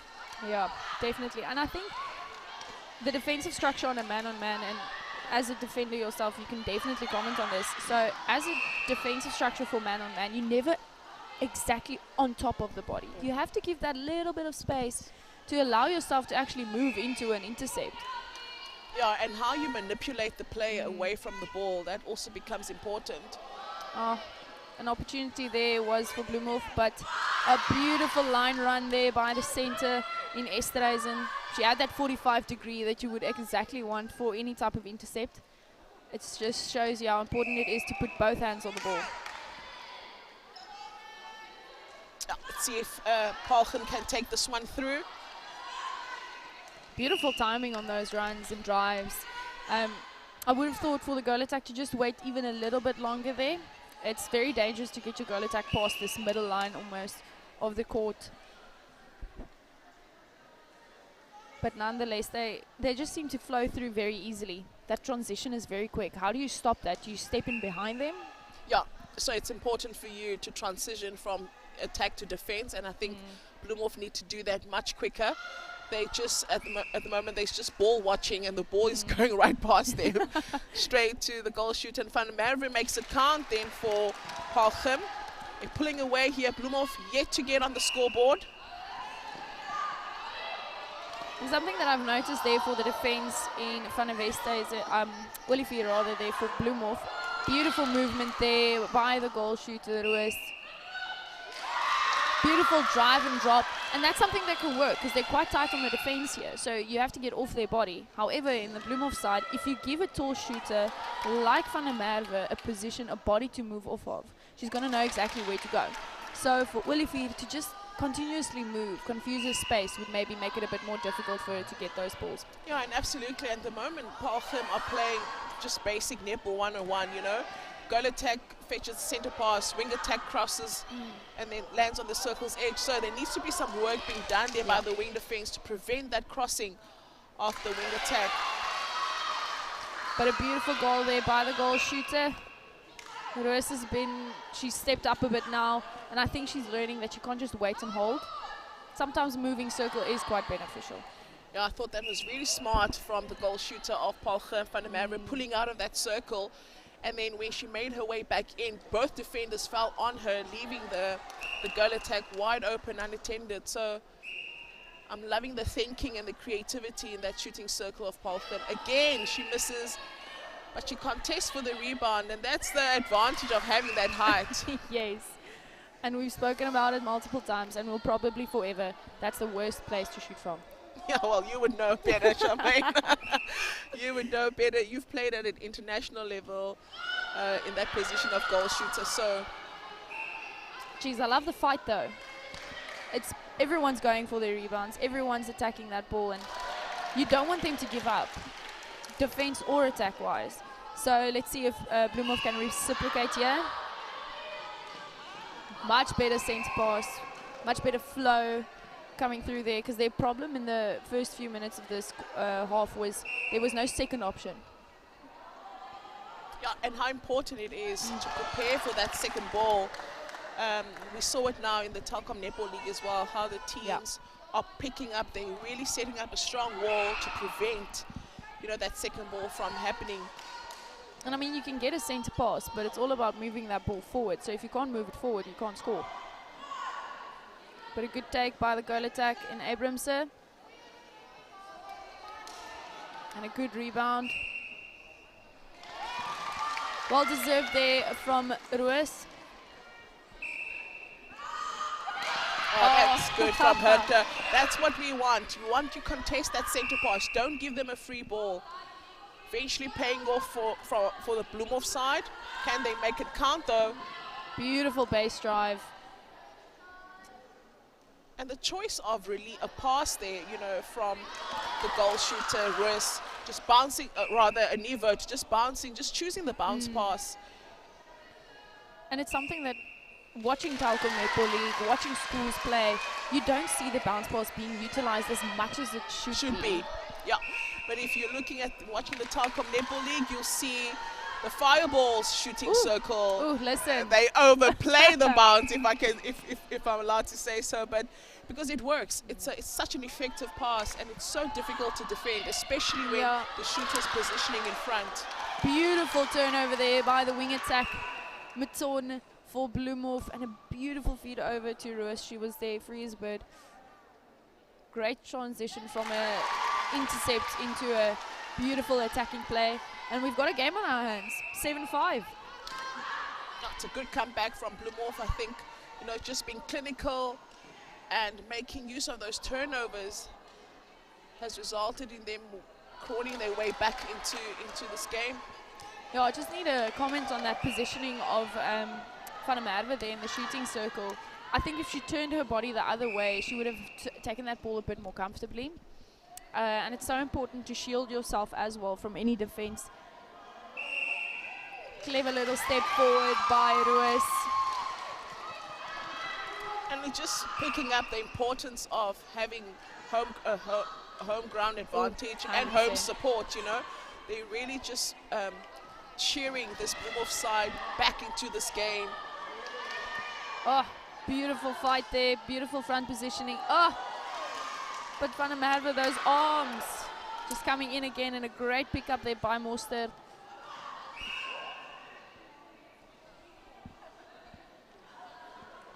Oh, that's such a difficult one, the obstruction for the defenders in the shooting circle. How do you teach your defenders to not obstruct? Yeah, Yeah, it's. I mean, if you have a clean sheet as a defender, then there's something. Then Well, you're you're on clearly court. not doing your work. You're not doing your work. Oh, ain't that the truth? Yeah, I still would like the attackers to look forward, you know, to see what's happening in that shooting circle. But it's about the way they land. Land, absolutely. Because they're already landing such a way that they can only To the side. get the square ball or play back. 100%. Spoke to my girls about that yesterday. You know, if you feed on the right hand, that ball has to turn you around. So as soon as you take it, you can turn completely. Yeah, you've got to use the ball's momentum, you Oh, know, to turn definitely. you.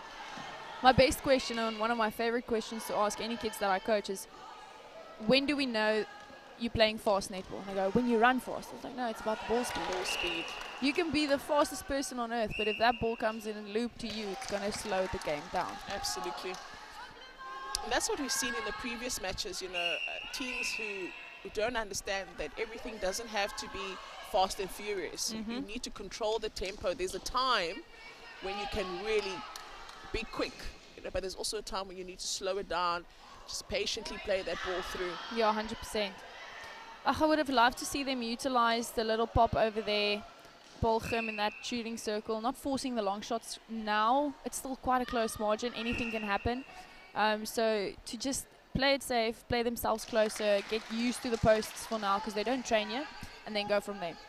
Yeah, and also, you know, because they're struggling to counter the height of Van der Merwe there, maybe Herta they can play maybe side.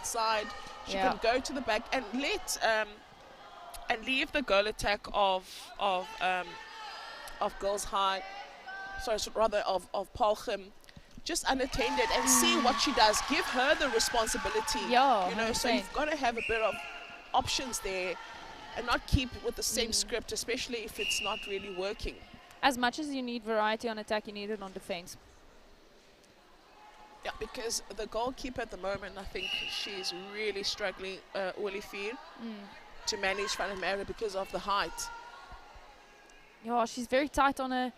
She should just maybe give herself a little bit of space. I think if she was just a bit off her body there, stepped into that ball, she could have taken it 100%.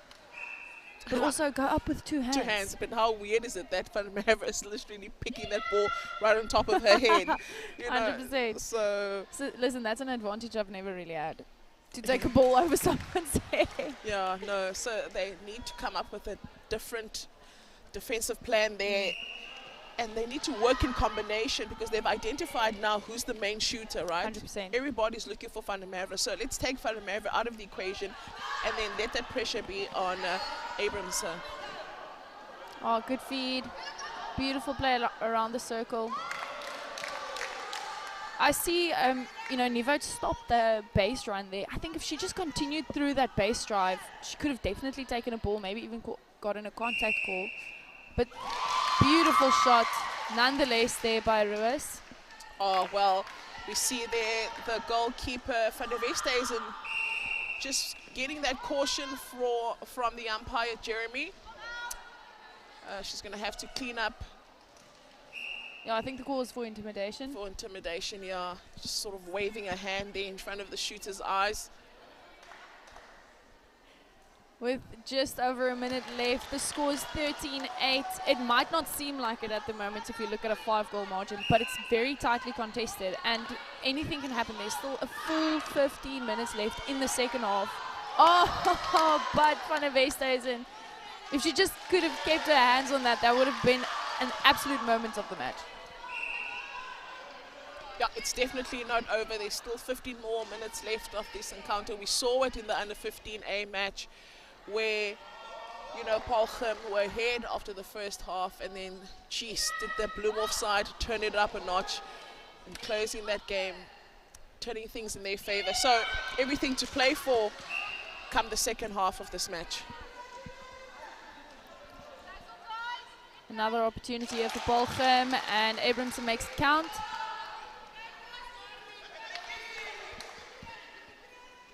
Still enough time for them to score one more, Bloemhof. Can they make it count? She's wide open. Oh, but they are denied by Van der Westhuizen. What a brilliant take from her. Oh, unfortunate that pass there, but it was on the last second. 14 goals to 9 in favor of the ladies from Paarl. The under 17As leading were Macy's School Bloemhof under 17As with only 5 goals.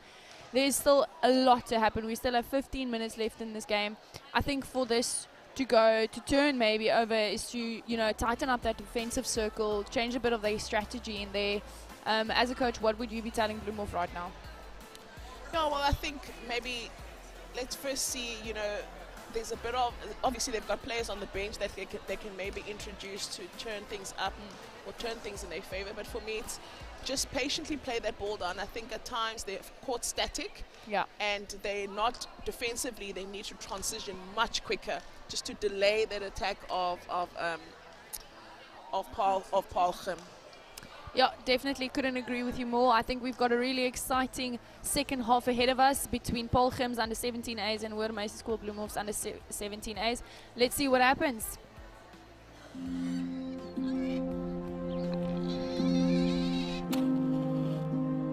This is where it all started for me, in Hammersdale, a village just outside Durban.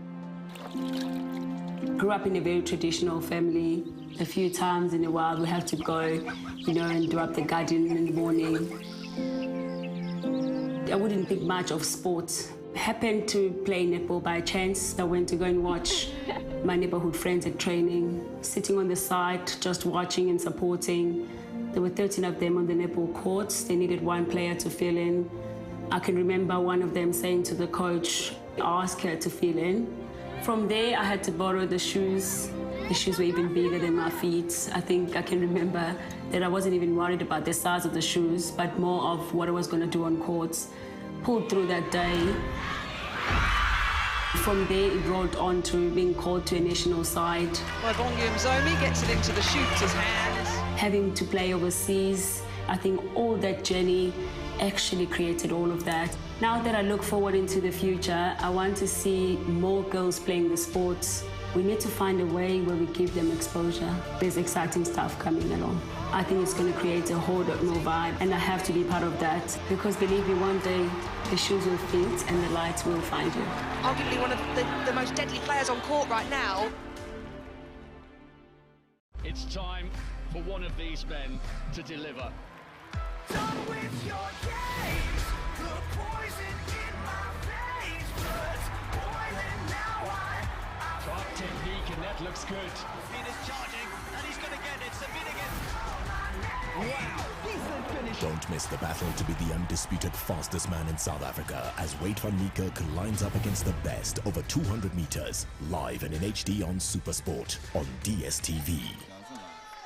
And we are back here at the Premier Interschools between Paarl and Macy's School Bloemhof. We have the under-17 game underway here in the indoor at Bloemhof in the beautiful Stellenbosch. We have an absolutely lovely day, and we have a lovely game in front of us. 14 goals to 9 in favor of Paarl, but an immediate 3-second call by umpire Jeremy. It was great defense to start off for the girls from Bloemhof. Yeah, this is exactly how Bloemhof want to start the second half. You know, just turning it up. We want to close this gap. And you could have even asked for really a better start, unless, you know, you wanted that ball to fall, obviously. But, you know, defensive-wise, that's exactly what we spoke about. You know, tighter on the defense, make them work harder for the ball, and that's how you're going to do it. Yeah, and then just being disciplined. Once you've turned that ball, you know, make sure you capitalize on the turnover. Yeah, you know, not a risky pass like that. Take a bit more care of the ball. There's nothing, you can run the perfect line, you can have no one next to you, but if your pass isn't accurate, it's never going to work. Yeah, and I think, you know, the players are always looking for an easy way out, but it's, you just have to, maybe if you need to, play the extra ball, make the extra move. Oh, that's unlucky. I think sometimes we tend to forget the post is another player. You can utilize it in your favor, but it can also cost you dearly. But beautiful transition by Paarl. Great fight there, great take again by the wing defense Hatland for Paarl. She's been everywhere, hasn't she? Yeah, she has been. I mean, that was a good setup for me there, where they sandwiched Van der Merwe, but there needs to be communication, because if there's a pop available, then the two defenders need to talk to each other, right? 100%. And we always talk about how important communication is on the netball court, but that goes for everyone on court. Good patience again.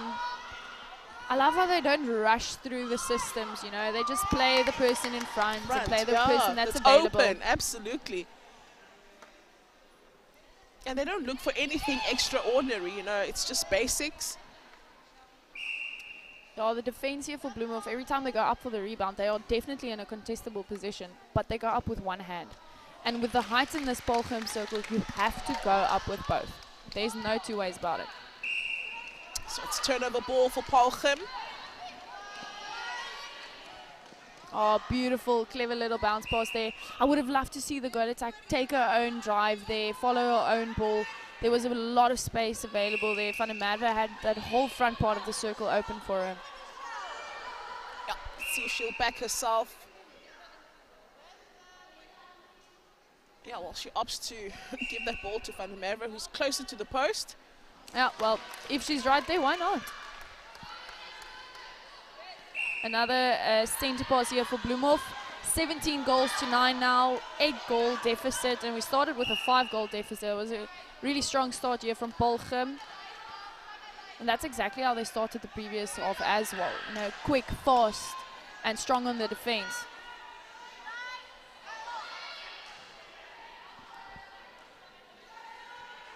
Another opportunity here. Clever pass. I think that was actually the better option. Van der Merwe there was on top of Roos. Would have been a very dangerous pass.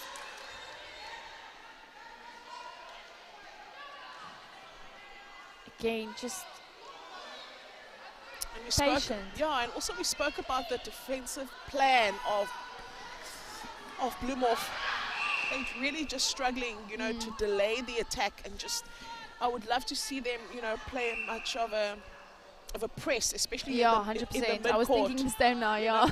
And let's get Van der Merwe coming out of that circle, because she's not a danger when she's out of the circle. 100%. The moment she plants herself under the post there, it's virtually impossible for the goalkeeper to turn the ball. So come up with a plan to just make things a little bit more easier for the goalkeeper and the goal defense to turn ball. I think, you know, that transition from attack to defense is still too slow. There's still too much time about worrying about what just happened and what we did wrong. And again, look at her just coming through for that rebound. She's not complacent with her height. She just goes for the rebounds fully. And that's, you couldn't ask for more. I mean, she's got elevation and she's tall. Oh, good take. But a beautiful intercept. Just, oh, so unlucky that she couldn't hold on to that. Yeah, I think that was just over-ambitious there. There was no way that ball was going to find the goal shooter, not with the Van der Westhuizen who's been pouncing on anything that's hanging. No, that's not taking care of the ball. That's basically looking for an easy and quick way out. Oh, beautiful play. And what I've enjoyed from this Paarl side is that they just keep doing the basics so effectively. They're getting onto that circle's edge. No offloads from to the shooter from the transverse line. And there she goes again. Hatlin just being awake and very aware on that wing defense position. But no, I couldn't agree more. You know, there's no balls that are being forced from the transverse line or anything like that. And look at that, another turnover for Paarl. There's no press. There's no stopping this transition. You have to know that as soon as that ball is being turned over, you are on the defense now. There's nothing of I have to worry about, oh, I did this wrong. That transition has to happen like this, split seconds. But again, you know, if you can't phase a shooter, you as a defender, you get a bit reluctant at times. Yeah, and you know, if the pressure can start from the front, it will create more opportunity and time for Willifree to basically come out, even to come out of the circle, especially for those pocket drives, you know. But at the moment, she's so focused on Van der Merwe because there's no pressure that is being applied by the rest of her teammates. Yeah, I still want to see a bit looser, a bit more off the body, give herself some space to maybe take one of those flies. Much better switch over there.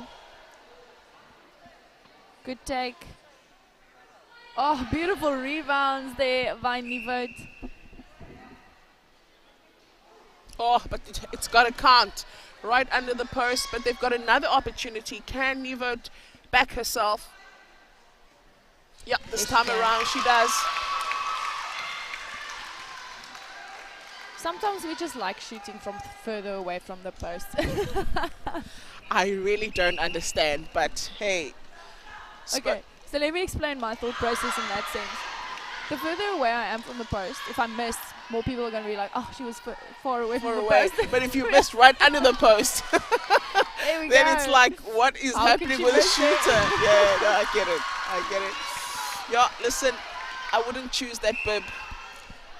The shooter bib, the goal attack bib, it's not for the faint-hearted. Huge responsibility on your shoulder, and Van der Merwe has been sensational for Paarl in that shooting circle today. Yeah, definitely she has. And you can see what a difference it makes if you have a shooter that's strong and steady, that's very reliant. Good pressure here again, you can't play down the line, but good pressure from Paarl. They were all pressing them to the side of the court, which made it really difficult to break away from it. Oh, beautiful intercept by Esterhuizen. Just unlucky there on the stepping.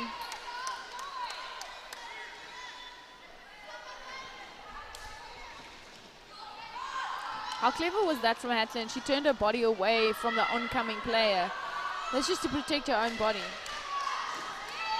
Yeah, that's good then for Bloemhof, but they need to make this one count. They've put in the hard work to turn that ball. It's just the patience now to take it through. But just look how immediately the defense of Paarl. Oh, that's great vision. Thank goodness she She's saw all that. alone in that shooting circle, and she makes it count, does Rus, and it smiles, and the crowd erupts. No, that one really deserved the applause. 100% did, and just closes the margin a little bit there. 22 goals to 13 now.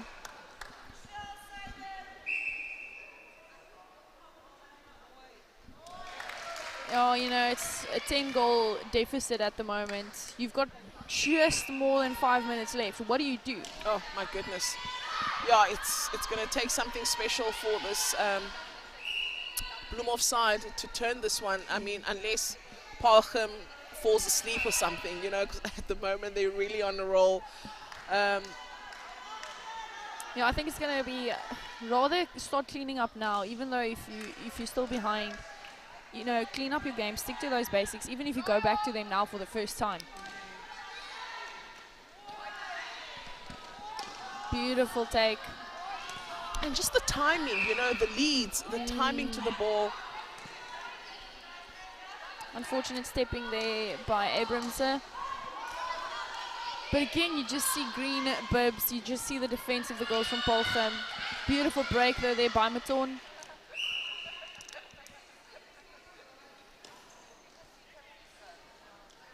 Oh, I was about to say, your Rus, you're going to take it from there, but doing a good job there, just opting to play out, to draw herself close to the post, but she opts to take it, and yeah, that's the thing for me. When do you make that decision to take that ball from that range when you know that's not, you are actually out of your comfort zone?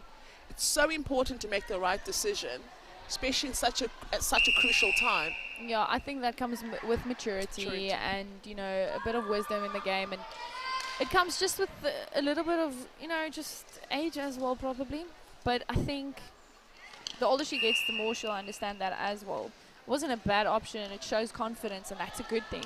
I think to maybe just step forward next time to get yourself a bit closer to that post. But a good take. Oh, a little clever pass there. But again, that lack of communication in the defensive circle for Bloemhof.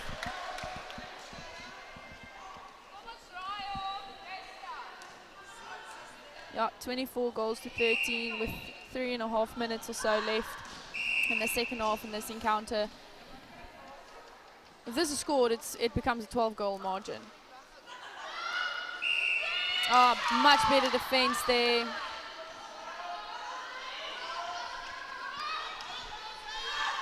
Oh, that's good play. Love that swing. Oh, clever little pop. Yeah, that's And good. that's much better. Much better from Bloemhof. I think that's by far the best transition from them. Oh, beautiful feed from Maton there. You know, it also makes such a big difference in the way the ball is sent to your shooter. If it's under a lot of pressure, it's not as fun to shoot that ball, I promise you that. But a beautiful take by Ruiz, taking the score to 24-15. Good base drive. Ah, beautiful goal there from the new goal attack for Paarl. I think it's they're starting to find themselves now. It's just a pity that it's a little bit too late for Bloemhof. But this is why a platform like this is so amazing. Now they can go back and they can actually watch their game. Their coach can physically show them, look at this line you ran. Why did you make this decision instead of this one? It's a beautiful way to assist the players to use video analysis, and especially starting from such a young age, because it's utilized so much after school. Yeah, and I mean, I think about when I was playing at school, I never watched myself play. I didn't have no video analysis. You just figured it out as you were going along, you know. You trusted that what your coach said was what happened. Absolutely. And it's so important to empower the players to also self-crit. Yes. You know, to identify what they're doing right and what needs work. And not only spoon-feeding them, you know, giving them all the answers. That's how you grow as a player. A minute and a half left in this beautiful game between Paarl and Bloemhof. 25 goals to 15. And I think the shooting circle for Paarl has just absolutely dominated the defensive side here from Bloemhof. And it does make it really difficult when you have a tall shooter, but that's mobile. Yeah. And, you know, has got the elevation as well. Yeah, no, she's definitely been on song in this encounter, has Van der Merwe rather. She hasn't missed a shot, and she's just been, you know, the go-to girl in that shooting circle for Paarl.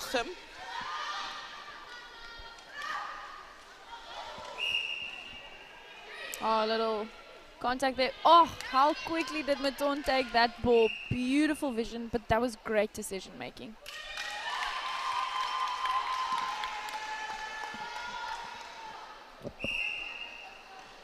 I think that basically almost seals the deal here in this match, and that's how we would like to end. Oh, unfortunate though.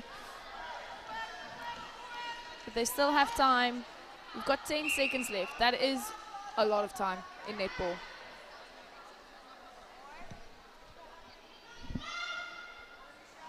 Yeah. She'll sink that one for Paarl. You can see that's a happy coach, happy bench.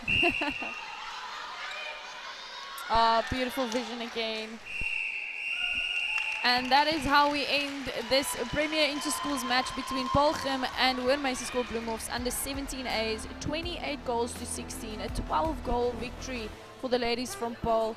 Beautiful game. I think there's a lot of things that Bloemhof can take from this game to know that they can work on for the next week or so, to see that they can implement it in the next game. But also for Paarl, kudos to that beautiful shooting circle. It was really lovely to see the young ones step up and take those shots, and, you know, not be afraid to take a few hits as well. Zanele, any comments?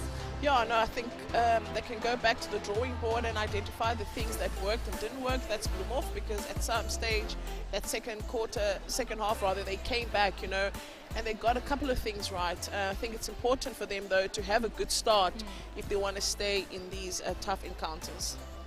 No, definitely. But this is not the end of our evening here in Stellenbosch. We have the first team match coming up between Bloemhof and Paarl.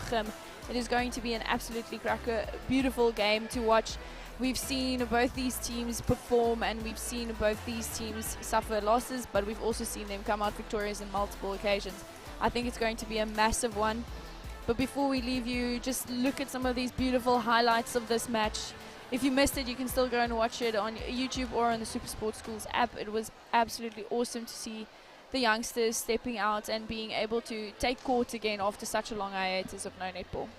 Yeah, and I think it was just the good work there in that shooting circle where Van der Merwe was just unstoppable. You know, you spoke about her height, but also the agility and the elevation and the creativity that you brought in the shooting circle, and the defensive effort from Paarl for me, the way they transitioned from attack to defense, setting up that wall, just delaying putting all that pressure on Bloemhof. But Bloemhof not doing too bad in that second quarter. I thought they, you know, when they started just playing a bit patiently, carrying that ball down with, you know, discipline and the variation then that came in their shooting circle with Rus and Nivert having better communication, then things started, you know, going their way. But a lot of work still needs to be done. The important thing is got to start strong. Otherwise, you're constantly playing catch up, and it becomes very difficult to close the gap once you have allowed it to open and you're trailing.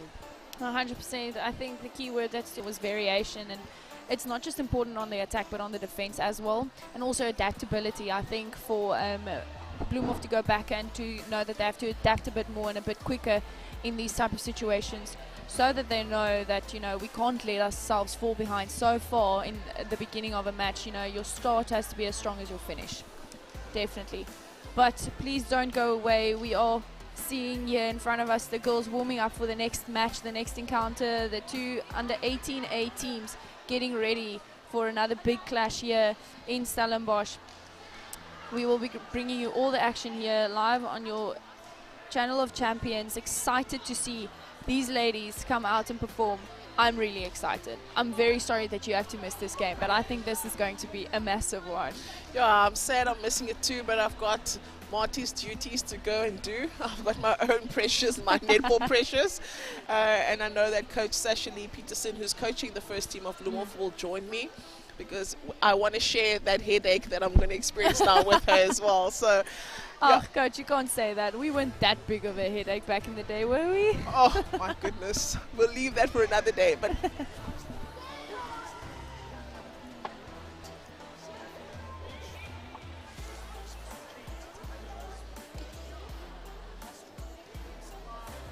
so before we leave you for this match, we want to tell you that our next match, the first team match, will be on SuperSport, not on the app. So please do switch over to television and watch and join us there on SuperSport to see this beautiful match between Paarl and Bloemhof.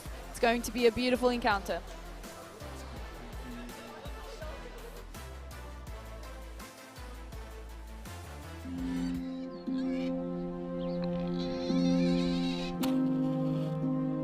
This is where it all started for me, in Hammersdale, a village just outside Durban. Grew up in a very traditional family.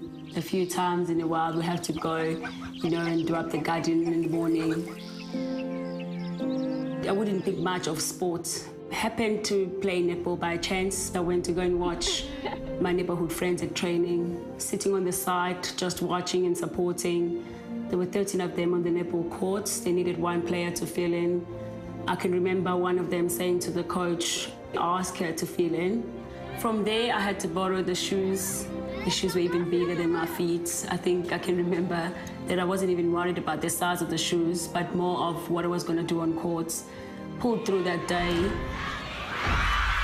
From there, it rolled on to being called to a national side. Volume Zomi gets it into the shooter's hands. Having to play overseas, I think all that journey actually created all of that. Now that I look forward into the future, I want to see more girls playing the sports. We need to find a way where we give them exposure. There's exciting stuff coming along. I think it's going to create a whole lot more vibe, and I have to be part of that, because believe me, one day the shoes will fit and the lights will find you. Arguably one of the most deadly players on court right now. It's time for one of these men to deliver. Done with your games, the poison in my veins, but boiling now Top technique, and that looks good. Feet is charging, and he's going to get it. Sabine again. Wow, decent finish Don't miss the battle to be the undisputed fastest man in South Africa as Wade van Niekerk lines up against the best over 200 meters, live and in HD on SuperSport on DSTV.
Oh shit, we're playing immediately.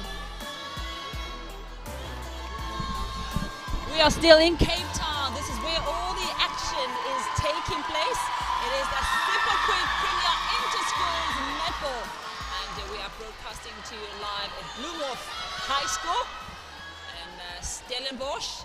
And up next, it is the clash between the Bloemhof High School, the first team, and Paarl Gimnasium. We've seen 3 encounters already, under 15, 16 and 17, and we saw the under 15 Bloemhof walking away with the victory. But under 16, it was Paarl Gimnasium who won 18-13. And under 17, also Paarl Gimnasium walking away with the victory. There is 28-16. But now we are about to witness a clash. It is the first team. Charmaine is joining me on commentary. I just want to put you in exactly just to, you know, get your thoughts. We've seen what the other teams have played. You know, they did so well, especially Paarl Gim seemed to be dominating, especially under 16 and 17. This is the first team. I mean, the last time these two met, the Bloemhof walked away with the victory by 1 goal. And I think it was a year or 2 years ago, just during COVID. Now, in 2022, who do you think is going to walk away with the victory and why? You can't ask me to do that just before the game starts, Nontle. Okay, before we get there, let's first go to the starting lineup. Bloemhof, this is how Sashali Petersen, the coach of the side, will be starting with Lara Steyn and Carla Jan van Rensberg on goal defense. Zunika Vermeulen and Fourie will be in that mid-court. And Schrader and Steenkamp Maas will be responsible in making sure those balls sink into the goal. Substitutions. It is De Villiers, Swart and Ingwersen will be on the side. I mean, you know this team. Sashali is your friend. I'm sure she has invited you to come, you know, and look at the team. But we'll get into all of that. But this is how Sashali Petersen, the coach of Bloemhof first team, will be starting. She's also used to play for the Tornadoes for TNL, played for Marties, a lot of varsity cup netball there. So the experience is huge on the coach. And Charmaine Bierta, the coach of Paarl Gimnasium, this is how she's going to start. On goal shooter with Martin and Swart in that shooting circle, and Grayling and Peterson will be in that mid-court. For June, September and Rousseau are the trio who will be responsible in making sure they're shutting down the Bloemhof attacking side. And substitution is Bosman, Itzebeth and Woodstraw will be the, starting on the bench, and we'll be seeing what the coach will be doing when we start with this encounter. Charmaine, you're not off the hook. Oh, you know these two sides. You're from Cape Town. You've seen them. You've watched them. I'm sure you've been at the Veraclava tournament as well. One of the big tournaments here in Cape Town with big schools. If we're looking at these two teams, who do you think is going to walk away with the victory, and what would it take for a team to actually make sure they walk away with the victory today? First, I have to mention the match that Bloemhof beat Paarl Gim by 1 was the match I actually commentated last year. It was a massive encounter between these two teams. You know, it was a lot of fight, a lot of grit. I think it's going to be basically the same here today. You know, it's going to be a very tough fight out there. It's going to be about the team who's going to stick to the basics, who's going to feed from the edge of the circle, because we've got very strong defensive units here, and it's going to be about the team who sinks the goals. It's always going to be about that until the end, you know.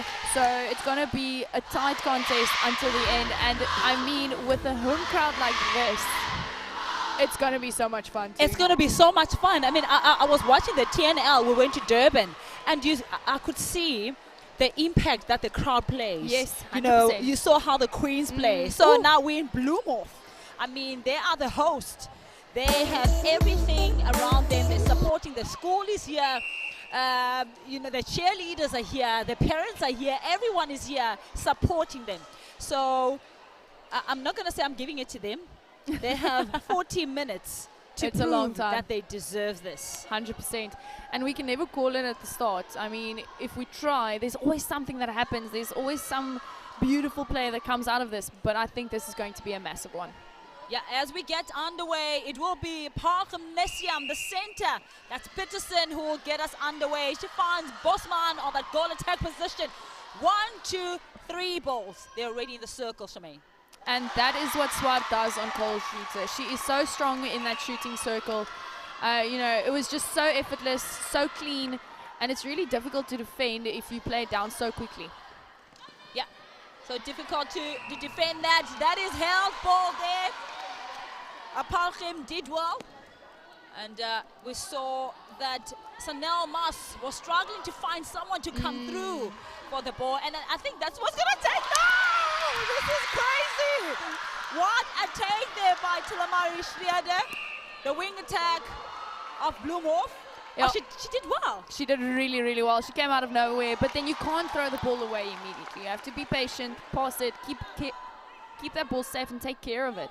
But a very quick transition here for Paarl Gim, playing it down already by their shooters. We see the double block there on Swart. But good movement, good patience, good defense though from Janse van der Rensburg there in the goal defense. But yeah, just to explain on our viewers at home, that's the team in the green and a little bit of yellow. That's Paarl Gimnasium.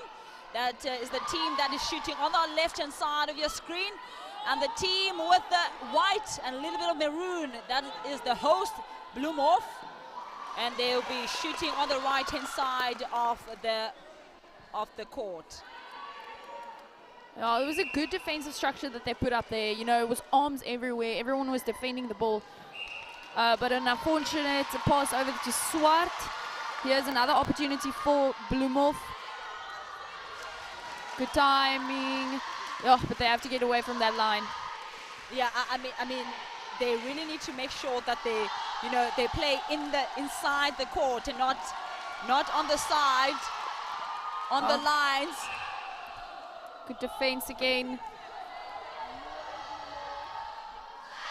Yeah, beautiful patience there by Bloemhof. She didn't. I think the idea was good, but the execution, I think the understanding. There was no communication. Yeah, between Sienka and Fourie. And Paarl Gimnasium will say thank you very much. They are on attack. The score is still 1-1. And we still have 3 quarters to go. Just to remind you at home, first team, it is 10-4. So we still have a long way to go between these two sides. Oh, clever play there by Bosman to Swart. They've got a really good understanding of one another. I've seen them at Drostday's tournament in the March holidays, and I've seen them at Paarl Gim's tournament as well. You know, if you play so many games together, you're going to find a different way of communicating other than just speaking. So, you know, it's been good to see the defense here from Bloemhof actually step up. You know, Stain coming in with a brilliant take there. Yeah, the shooters are quite flat at the moment in the shooting circle. You need someone to stand and you need someone to hold and then someone to move. Absolutely, because I find that they both want to position behind their defenders, you know, and it's so easy for the defenders to actually get that ball. So make it hard for the defenders. Why don't you, position in front of them? You know, give yourself an opportunity just to get a straight pass without hustling or being, you know, knocked inside the shooting circle. So that's something that the shooters are going to have to think about. Play shooter as if you're playing defense. Cover that timing so that you get a straight pass. Yeah, definitely. And I mean, if you do move with purpose. Or shoot like Carly Swart does. That was a beautiful shot there from her. Listen, she is having a good game. And I like the fact that she's giving different, you know, movements in the circle. She's not just a standing shooter. 100%. She goes outside just to open the court there for Bosman. But it will be Bloemhof on attack. Charmaine, you know what? My nerves are when I'm watching this ball driving down the Bloemhof side. It's always hanging, you know, in the air. It's like it's giving the defenders enough time to actually come and defend. They just need that, you know, that ball sharp speed. pass. Yes, ball speed. We spoke about it earlier, and it's all about the fact that, you know, you can be free as a bird. You can have no one on top of you as an attacker. But if you don't pass that ball strongly, that ball's never going to land. Oh, she was available. The shooter, Moss, moved into that space perfectly. She had a beautiful drive and a drop. But I think the doubt was just there in the wing attack. Yeah, that was... Oh, another shot! Another shot block for Bloemhof. Oh, it's getting hot in here. That is a wing attack. Tali Murray, straight up. Yeah, she's been having a beautiful game so far. I mean, she's literally taken 2 to 3 intercepts already, a few tips already, and she's an attacking player. She's amazing. I like that you don't only leave that opportunity or that responsibility to the defenders, but all hands on deck, everyone in the it has to be a team effort. So that's what I'm getting from Tila Marie. Yeah, those lines for me, you know, they're not clear. Need 45 degree or just a straight line. Drive to the ball. Much better patience. Yeah, I think she should just turn to post and shoot. I mean, she's got the positioning. I'm sure she's got the accuracy. Just back yourself. You have to get on that scoreboard for yourself. Yeah, I understand that, but sometimes you just want to, you know, build that confidence. Maybe you want to shoot closer. 100%. 1 or 2, and then you can take the long shots after you've, you know, after you've warmed up. Oh, beautiful take there by Rousseau, goalkeeper. She went with that roll of Moss, and she did that really well, and she read that feed.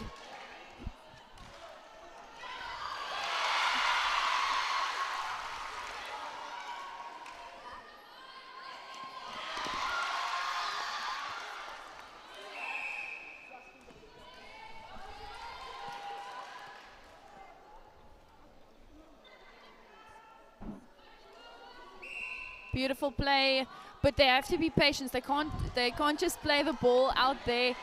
You know, you have to. If you have someone as free as that, you can't feed an over ball. Oh, there was a better option. The goal attack was there in front of her. Lara Steenkamp was right. Oh, beautiful thinking there, and great offload from Tianen Fourie.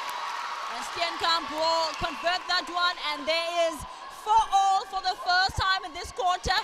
Bloemhof really didn't start well, but they're slowly, you know, working well together as a unit. Oh, what a beautiful take. As a defender, you can appreciate that, can't you? Unfortunate there on the contact, but you know, Swart, if you give her half an inch, she'll take it. She'll take it.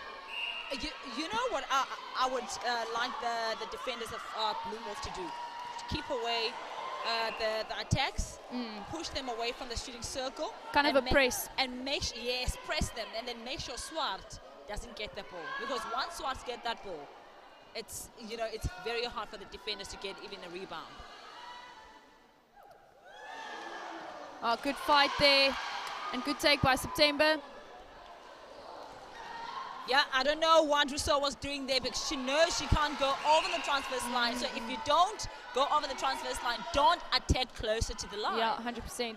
But I also think as a passer, you are so important to that feed. So you have to really take care of it. If you know that's going to be a dangerous feed or end up pushing your player offside, don't feed it. Yeah. Beautiful give and go. Will she take it? Oh, but she backs herself up with a rebound.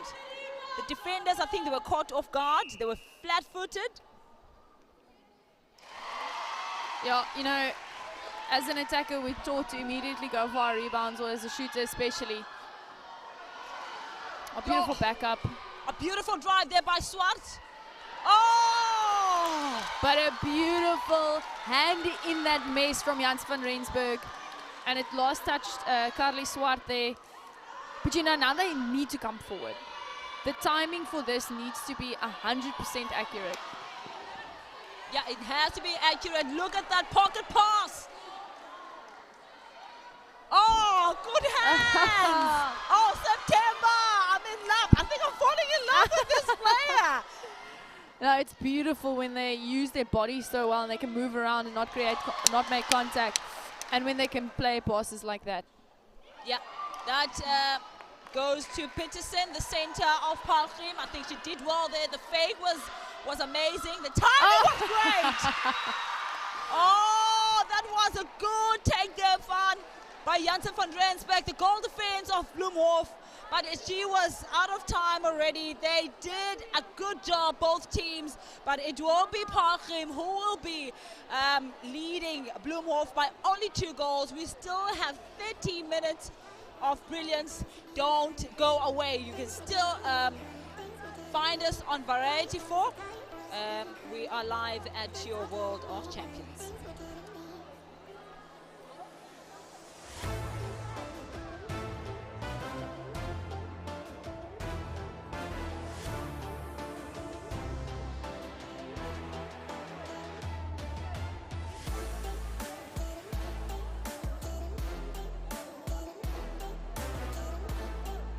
Time for one of these men to deliver. Done with your games, the poison in my veins, blood's boiling now. Sharp technique, and that looks good. Peter's charging, and he's going to get it. Sabinigan. Wow, decent finish. Don't miss the battle to be the undisputed fastest man in South Africa as Wade van Niekerk lines up against the best over 200 meters, live and in HD on Supersport on DSTV. We are back. It is the Super Quick Premier Interschools right in Stellenbosch.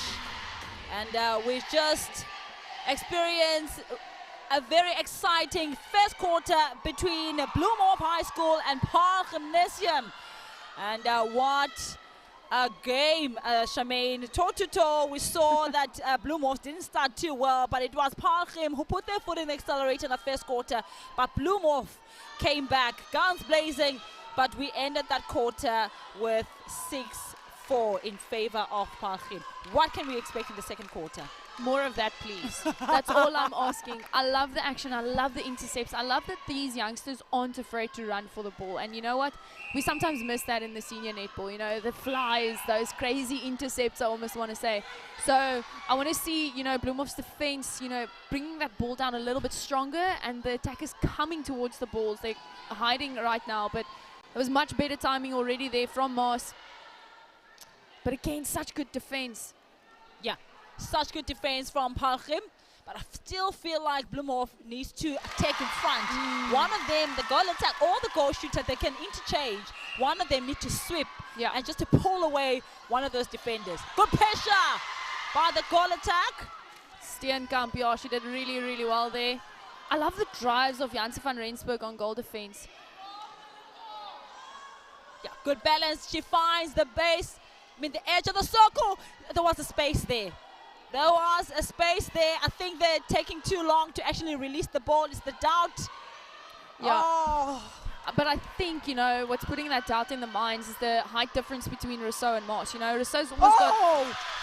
Exactly. That is a killer intercept from Rousseau. She waited for it, both of them, September Rousseau and Itzenberg.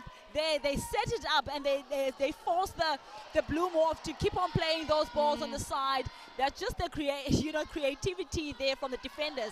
They're actually setting up their intercept. But that's what a defensive trio is supposed to do. You know, your wing defense is supposed to completely shut down your wing attack, and your goal defense is supposed to be right there to assist you. But a rare miss there from Swart, and a good rebound take there by Steyn. Beautiful vision down court to find Vermeulen there. Yeah, I like what I'm seeing. Beautiful vision there, and she knows it, Tilamari. Oh, brilliant. She knew it. That communication, that connection with the wing attack. It's happening. Pocket pass. Oh, that was a stepping error. Yeah, we saw it. I was about to say, you know, those moments of brilliance have to become play of brilliance. It cannot be this moment here and this moment here. The basics have to stay throughout, and you have to find your rhythm. I'm seeing Paarl Gim's kind of in a rhythm, but Bloemhof still have to find their rhythm. Yeah, I totally agree with you. Totally agree with you there. But it will be Paarl Gim on attack. Swart even go. This is the lady who doesn't miss. Oh, she doesn't. She really doesn't, does she? Yeah, I feel like a lot of pressure needs to be applied on her. Really, a player like that, you need to frustrate her. If you allow her, if you give her too much space, then she'll dance. She's gonna make a mockery out of you. You want to be on her, frustrate her, keep her there, cover her tummy. Oh, but look at that chase there from Vermeulen. How did she get from the one side of the court to the other? You know, Steyn was on her tippy toes there. She almost had it. But I think as soon as she starts giving Swart a side there in the circle, you know, if she's too tight on defense, then Swart's going to know exactly where to move off from. So I think just a little bit looser on that defense to make it a bit more difficult for her to know where to play off of. Oh, great. Great work from Tilamari. Yeah, it's much better in the second quarter.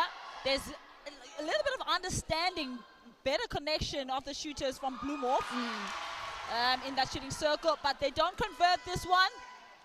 It will be Paarl on attack again. Oh, a bit of a wayward pass, but a great pick up there. And she'll make it count. That's the thing. That's what you expect, though, from a shooter. She has to be the strong, the stalwart in that circle. And Skrider just coming in with another intercept. You know, that's what you want on the attack as well. Yeah, I think I like the pressure being applied by Bloemhof, especially that center pass. Oh! Peterson coming around Fourie there, not giving an inch, and taking that ball with two hands. Listen, the hustle is real here, hey? When we said these girls will put their bodies on the line, they're literally putting their bodies on the line to make sure that their team walks away with the victory.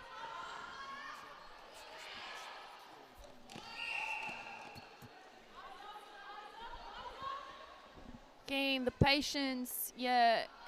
You have to have that patience when you come to your shooters. You know, we want to be treated like little queens. Oh, you are divas. Oh my goodness, sure. And you guys are actresses, eh? You like. I should have studied drama. You should have. Oh, patience around there from Bloemhof. They pinned them down right at the edge of that circle. They couldn't move. They got their hands in there. It was a well set up strategy from the defensive trio. No, that was great. But you know what? That transition, there was almost a ball missing there. Bloemhof got really excited and they just flew with that ball, but they have to stop. They have to play that short ball first. We've spoken about it many times. That ball has to go short first after an intercept, and then you can play the long pass. 7-2. Bloemhof still trailing by 2 in the second quarter. And it is their center pass. You know, the two centers, you know, they've really been at it. Peterson and Fourie, you know, that clash there, it is amazing. The speed, you know, ball placement, agility. I love what I'm seeing. These two players. Rousseau is too awake for you to play a pop like that. Mars has to step up. She's got that goal shooter bib on. She has to take those shots. She can't expect Steenkamp, who's on goal attack, to take all of them. She was right in the circle, zone 2. Closer. And you know, she was close, but she didn't want to take that chance. And you have to take that chance if you're a shooter. You really, if you want to paralyze the defenders, take the shots. You know, 100%. make them think all the time. If you're going to be popping the ball just like that, we just spoke about it. These girls are really, you know, starting to doubt themselves. And we know what they're capable of doing.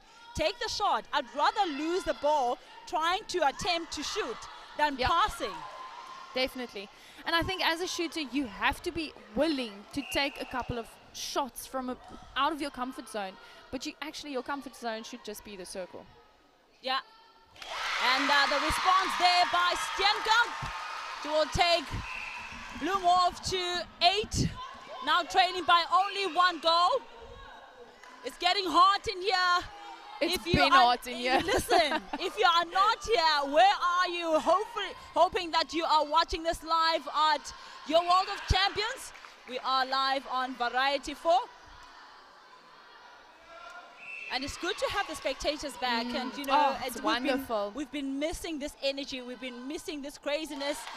And now that, you know, the president has allowed to have some spectators.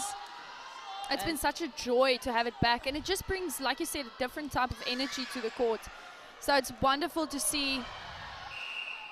Yeah, there was contact from the shooter, saw it from this side. Yeah, it is Paarl on attack. Oh, and again, Janse van Rensburg, she is everywhere. Listen, I'm sold. The energy from this child, you know, the commitment. When she sees that ball, she doesn't hold back. She goes for that intercept. She goes for that deflection. Whatever it is, she will put her body on the line to make sure that she turns away.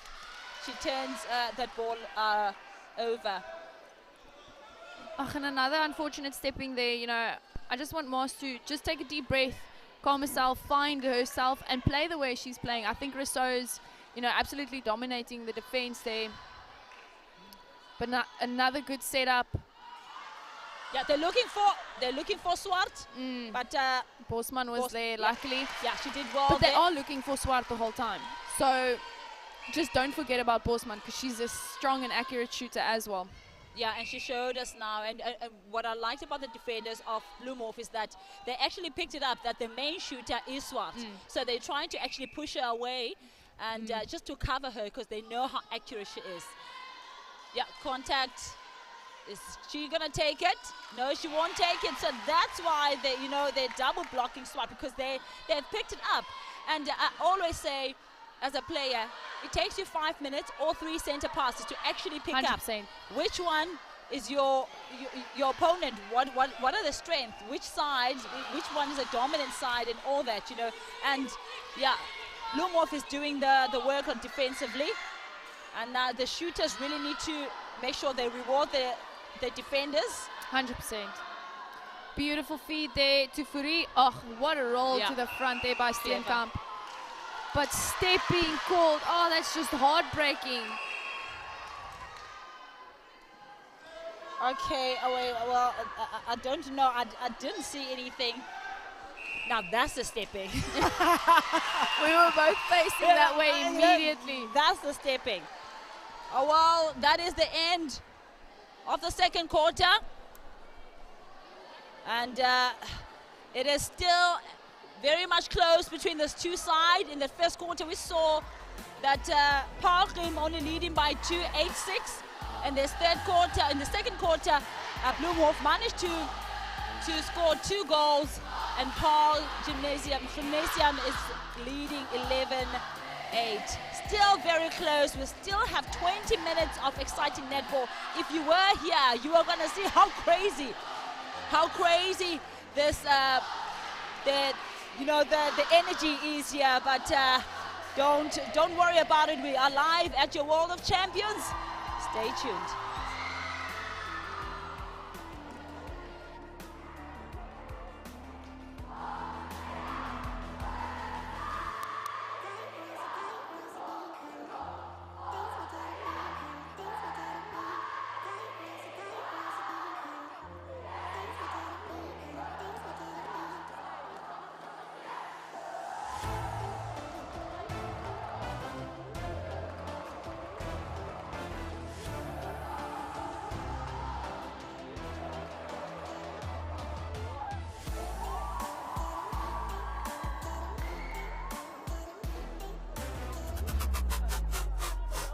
And what a game of cricket we've got.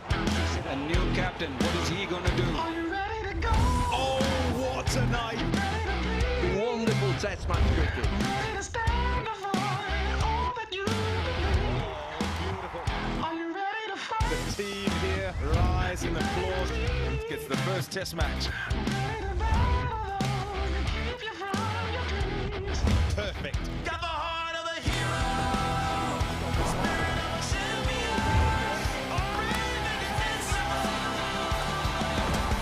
Light up the game. Light up your passion. The 2022 cricket season. Light it up on SuperSport. On DSTV, live and on demand anywhere you like.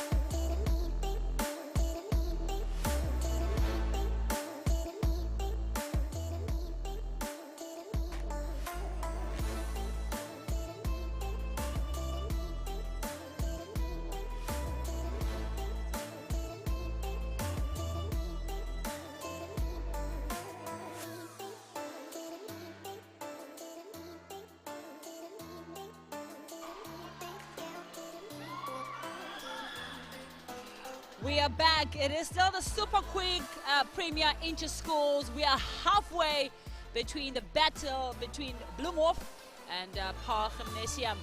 What an exciting, thrilling, pulsating, nail-biting halftime. First half, Charmaine. The two sides really not giving in who's going to walk away with the victory. 1 minute we see Paarl Gim, leading, but also we see Bloemhof coming back, guns blazing. So, and now we only see one change coming from Bloemhof. Sashani Peterson, they're changing the shooter. Sanel Maas and putting Lisa Ingwersen on that goal shooter. What is your thought? I think that's a good shift. I think they need someone to hold strong in that shooting circle and to take the shots.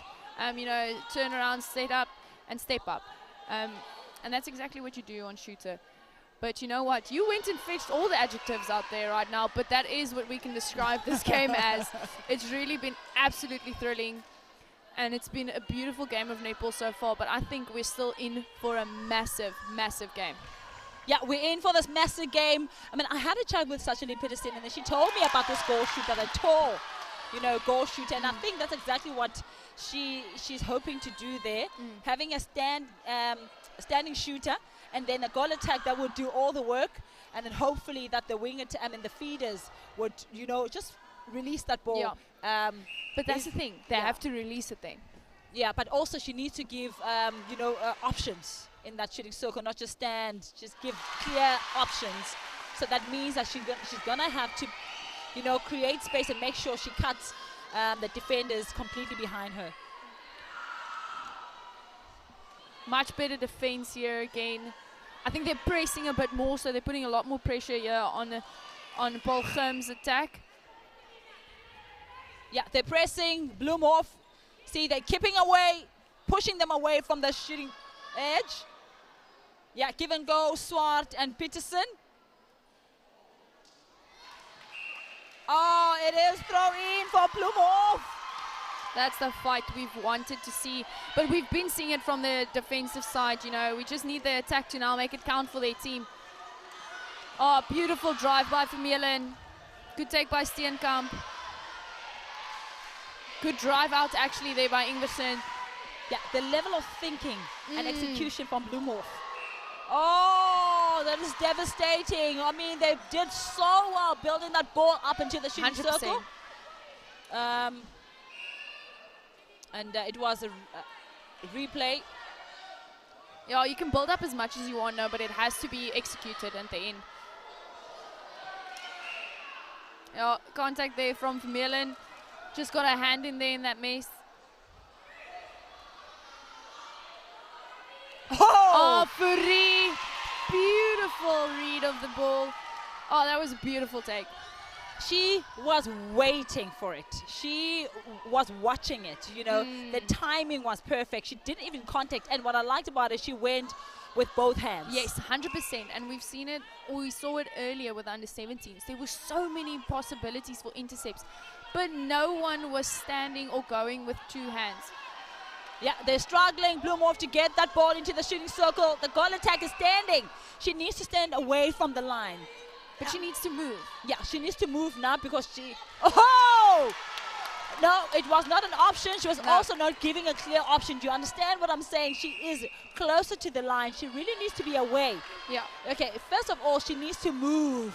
Keep that defense on their toes. Keep them working. If you're standing, they are relaxing. They're recovering. Yeah. Keep them working. Then you frustrate them. I think let's just give them another 5 minutes. Yeah. I think as a shooter, you can't sit too much in that defender.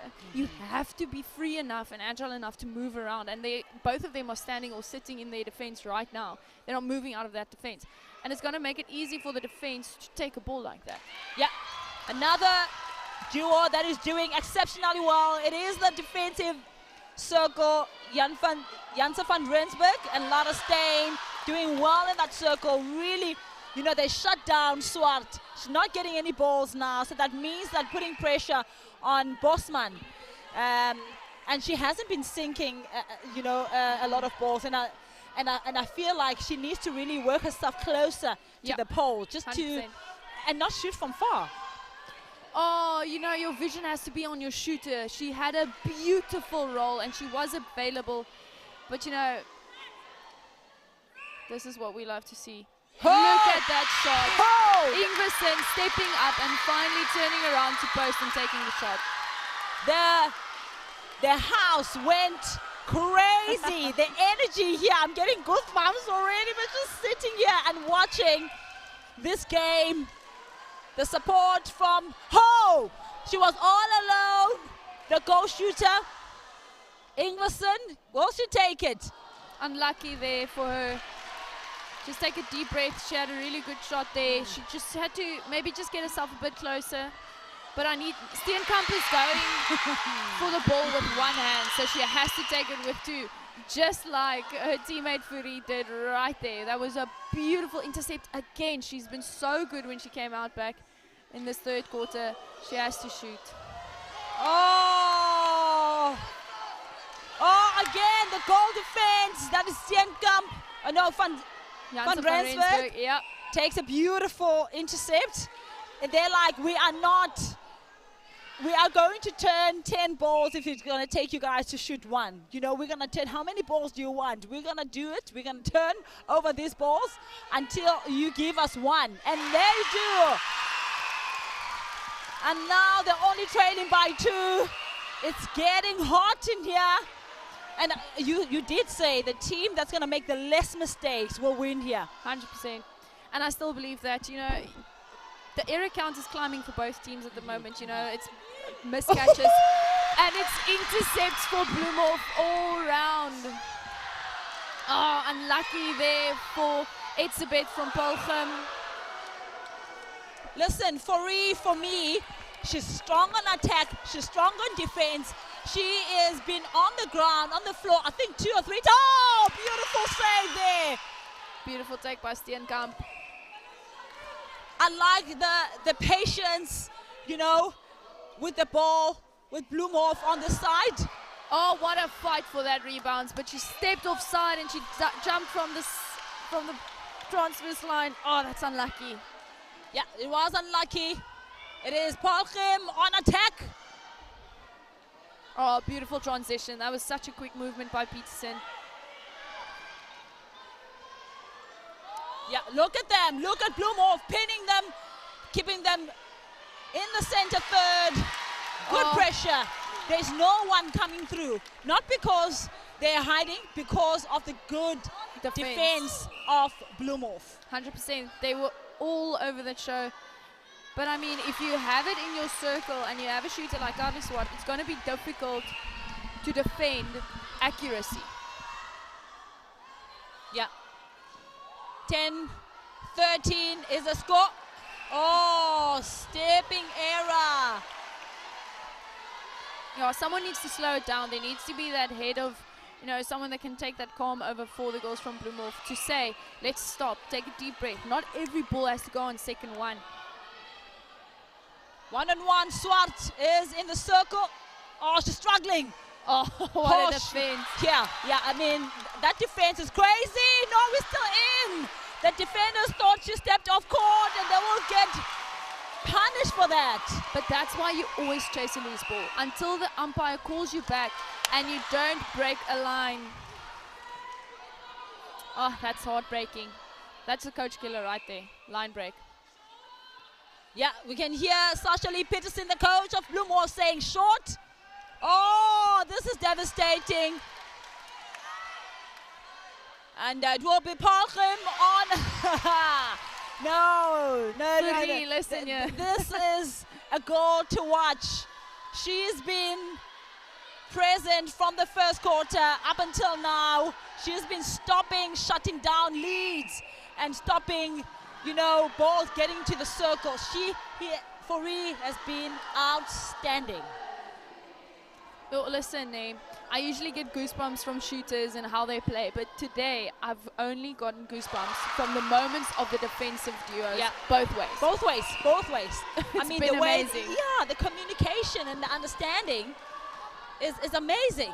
They don't even have to talk. It's like they know each other. They've been playing together for a long time.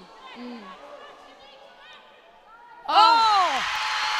Now that was a beautiful shot. Even the height. Yeah, she's got a really high release. And that's a difficult ball to defend. And I mean, you were a defender. If you try a jump shot on that, you stand no chance. It's too high of a release. And again. Oh, no, she should have let them go. It will be Bloemhof on attack. They have few seconds to go. 21 seconds is a long time. They can get a goal. More than enough time.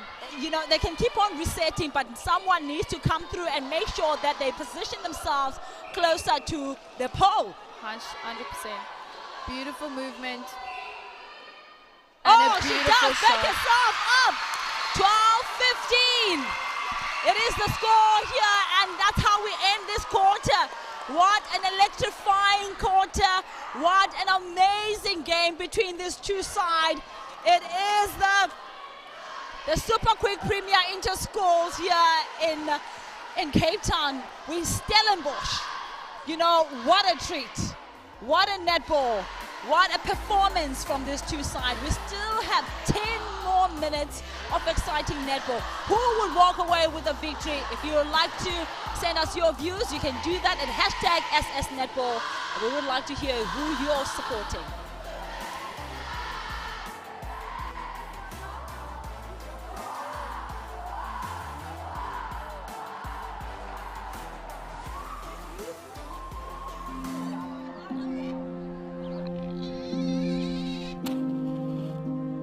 This is where it all started for me, in Hammersdale, a village just outside Durban. Grew up in a very traditional family. A few times in a while we have to go, you know, and do up the garden in the morning. I wouldn't think much of sports. Happened to play netball by chance. I went to go and watch my neighborhood friends at training, sitting on the side, just watching and supporting. There were 13 of them on the netball courts. They needed one player to fill in. I can remember one of them saying to the coach, ask her to fill in. From there, I had to borrow the shoes. The shoes were even bigger than my feet. I think I can remember that I wasn't even worried about the size of the shoes, but more of what I was going to do on courts. Pulled through that day. From there, it rolled on to being called to a national side. Volume Zomi gets it into the shooter's hands. Having to play overseas, I think all that journey actually created all of that. Now that I look forward into the future, I want to see more girls playing the sports. We need to find a way where we give them exposure. There's exciting stuff coming along. I think it's going to create a whole lot more vibe, and I have to be part of that, because believe me, one day the shoes will fit and the lights will find you. Arguably one of the most deadly players on court right now.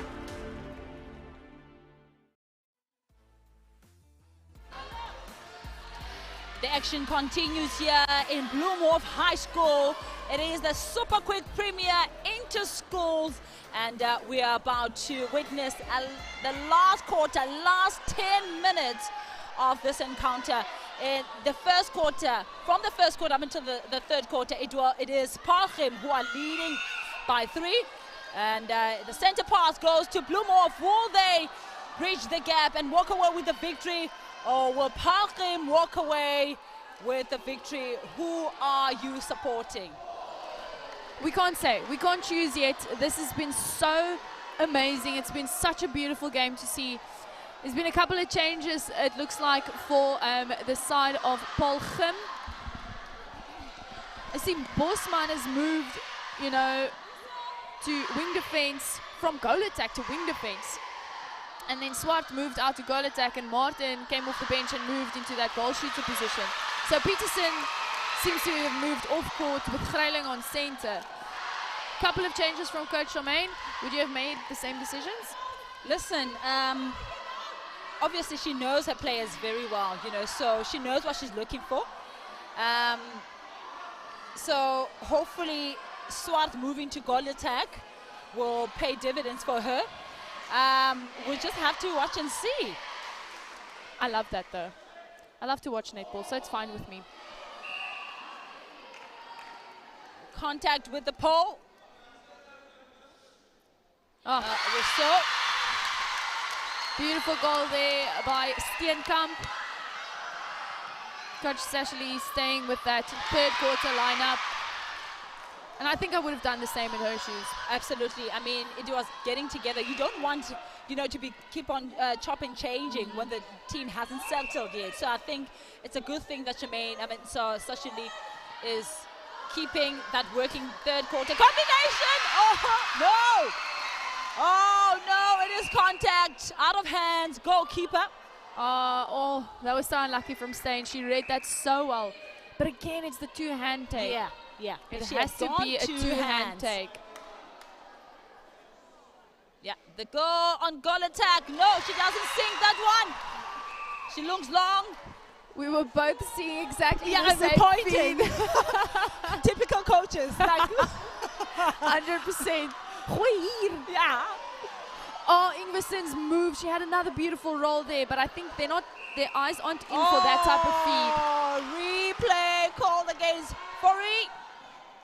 Goal's been doing the most for Bloemhof. Yeah, she has, hasn't she? So we don't see Peterson on court. So she swapped with Greiling. Yeah, Greiling's now Greiling on wing from attack. wing attack to center.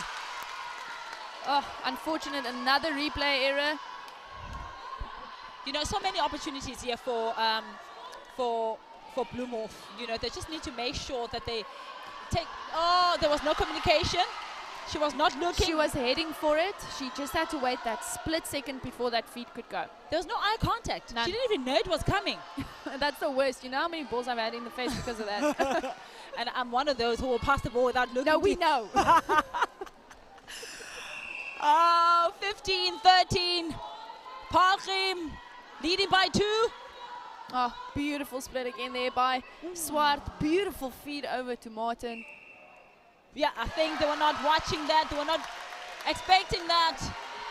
The defenders of Bloemhof. We just want to remind you that the last time these two teams met, it was Bloemhof who walked away with the victory by 1 goal.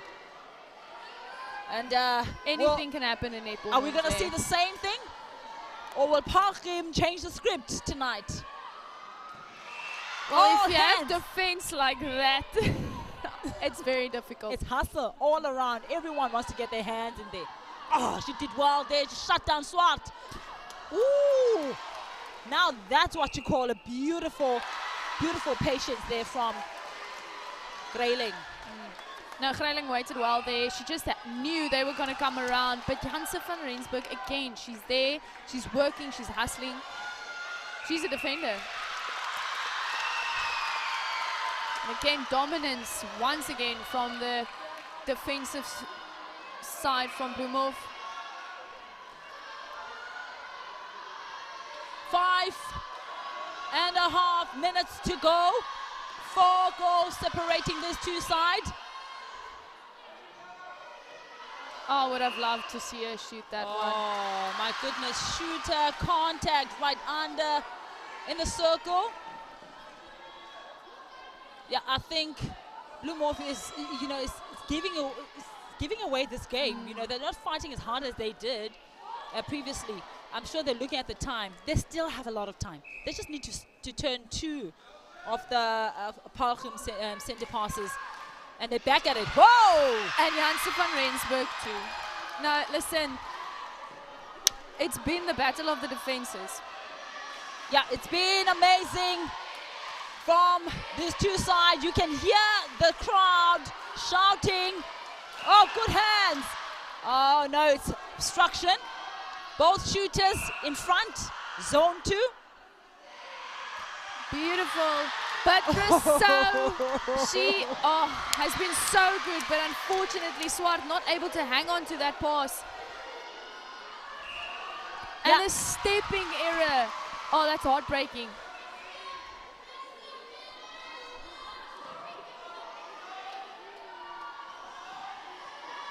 Yeah, and Paarl on attack. Yeah, we can hear her saying, come. Come. I need you. Come forward. Oh, good understanding there between the two. Goal defense and center. I think it's Fourie. And Janse van Rensburg shutting down Swart. Oh. I think if Steyn had left that and called Janse van Rensburg back, she would have still been free of a contact, but Janse van Rensburg stood a bigger chance of actually taking an intercept there. But a beautiful drive on that baseline by Martin, and that's what I spoke about earlier. If you run a base, don't stop. Yeah, Take don't stop that all the way. drive. Drive all the way. A little bit of confusion over the center pass. Yeah, it is Bloemhof center pass. And it is 3 minutes to go in this quarter. They're all on the same side. Someone needs to release there to the middle, create a space for their team. Oh, beautiful Yeah, feet. that was replay. That was stepping error. Yes, footwork. That was well seen by the umpire. Oh my goodness. Bloemhof really losing the crucial balls right inside the circle. Good hustle. That was good hustle, but she was off court. You know what? It's the absolute athleticism that has stood out for me in this game. The girls have been so dominant. It's been so good. And again, another one.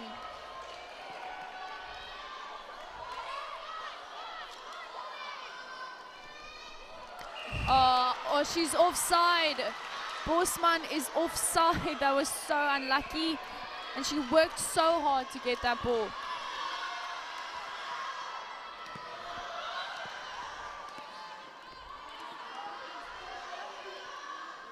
Vision there from Vermeulen. Out to Janse van Rensburg. Oh, they have to feed their shooter. Yeah, they have to make sure. Yes, that's the ball. That's the patience we've been looking for from Bloemhof.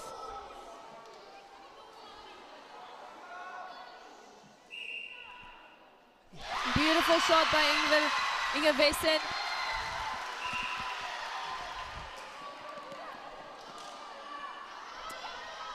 And again, Swart just cool and calm there in the shooting circle, taking that ball and just taking to post. And I think that's been the big difference, the shooting circles at the moment. Yeah, that is the difference between those two sides. It's been in the shooting circle. If you don't shoot goals, you don't win games. Will she take it? Yes, she does. But Nontle, why not earlier? You know, these things need to come from the get-go. You need to have that confidence in yourself to take the ball from anywhere. Yeah, you have to be able to take the ball from anywhere. Swart, cool, calm, and collected. She plants her feet. Will she take that? Oh, of course she does. She does comfortably on that goal attack position. And I must say, I was, skeptical of her move, of her shift. And Rousseau. She's been such a stalwart for her team. From the get-go, from the first whistle, she's put her foot down in that defensive circle. Yeah. And it makes it really difficult for a shooter to move around her. It's actually been very hard, even for the feeders to find their shooters because of how she's shutting down, the entry in that shooting circle. Look at how she's hustling, trying to find to stop the goal attack. And the communication and the shift. Oh! The house goes crazy! They appreciate that, and that is the end of this clash between those two sides. 16-20 in favor of Paarl Gimnasium, but it was in that first to last quarter where they led, but Bloemhof really fought hard, Shemaine. I think they did a phenomenal job. Yeah, no, definitely. I couldn't agree with you more as we end this beautiful match between Paarl Gim and Bloemhof High School. It has been a beautiful encounter between these two schools. It's been very, very exciting, and it's been wonderful to have, a full house full of spectators, full of people supporting the sport in netball. Thank you so much for joining us at Super Sport Variety 4. We will shortly be joined here for the super quick Premier Interschools Player of the Match, joined by Jan Oberholzer to give her the Player of the Match for Rousseau of Paarl Gim. She has been absolutely fantastic. Goalkeeper Rousseau that has stood out in this match for all of us around the court. She's been beautiful to watch. She took so many intercepts and she was strong in that defensive circle. She shut down any shooter that played up against her, and it's really difficult for anyone to move around a defender that's that dominant. I mean, look at her. She's tall as well, but she was absolutely dominant on the defense. And it was a really good game. If you missed it, please do try and find a way to rewatch this match. It was absolutely fantastic to see the girls fight so hard. We haven't seen such athleticism in a really long time. The girls really came out, took amazing intercepts, beautiful shots at goal. And Paarl just coming out victorious, I think, starting that game a lot stronger and a lot faster than Bloemhof did, resulting in a 2016 goal win for them, a 4-goal victory for the ladies of Paarl. But we will shortly be joining Jan Oberholzer for Super Quick Interschools Premiership with the Player of the Match award that will go to Rousseau from Paarl rather. The goalkeeper that stood on that court for 4 quarters, and she played her heart out the whole time.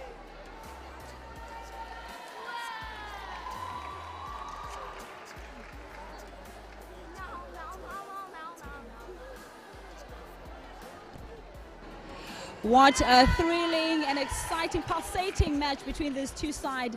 That's how we end things off with a super quick Premier Interschools.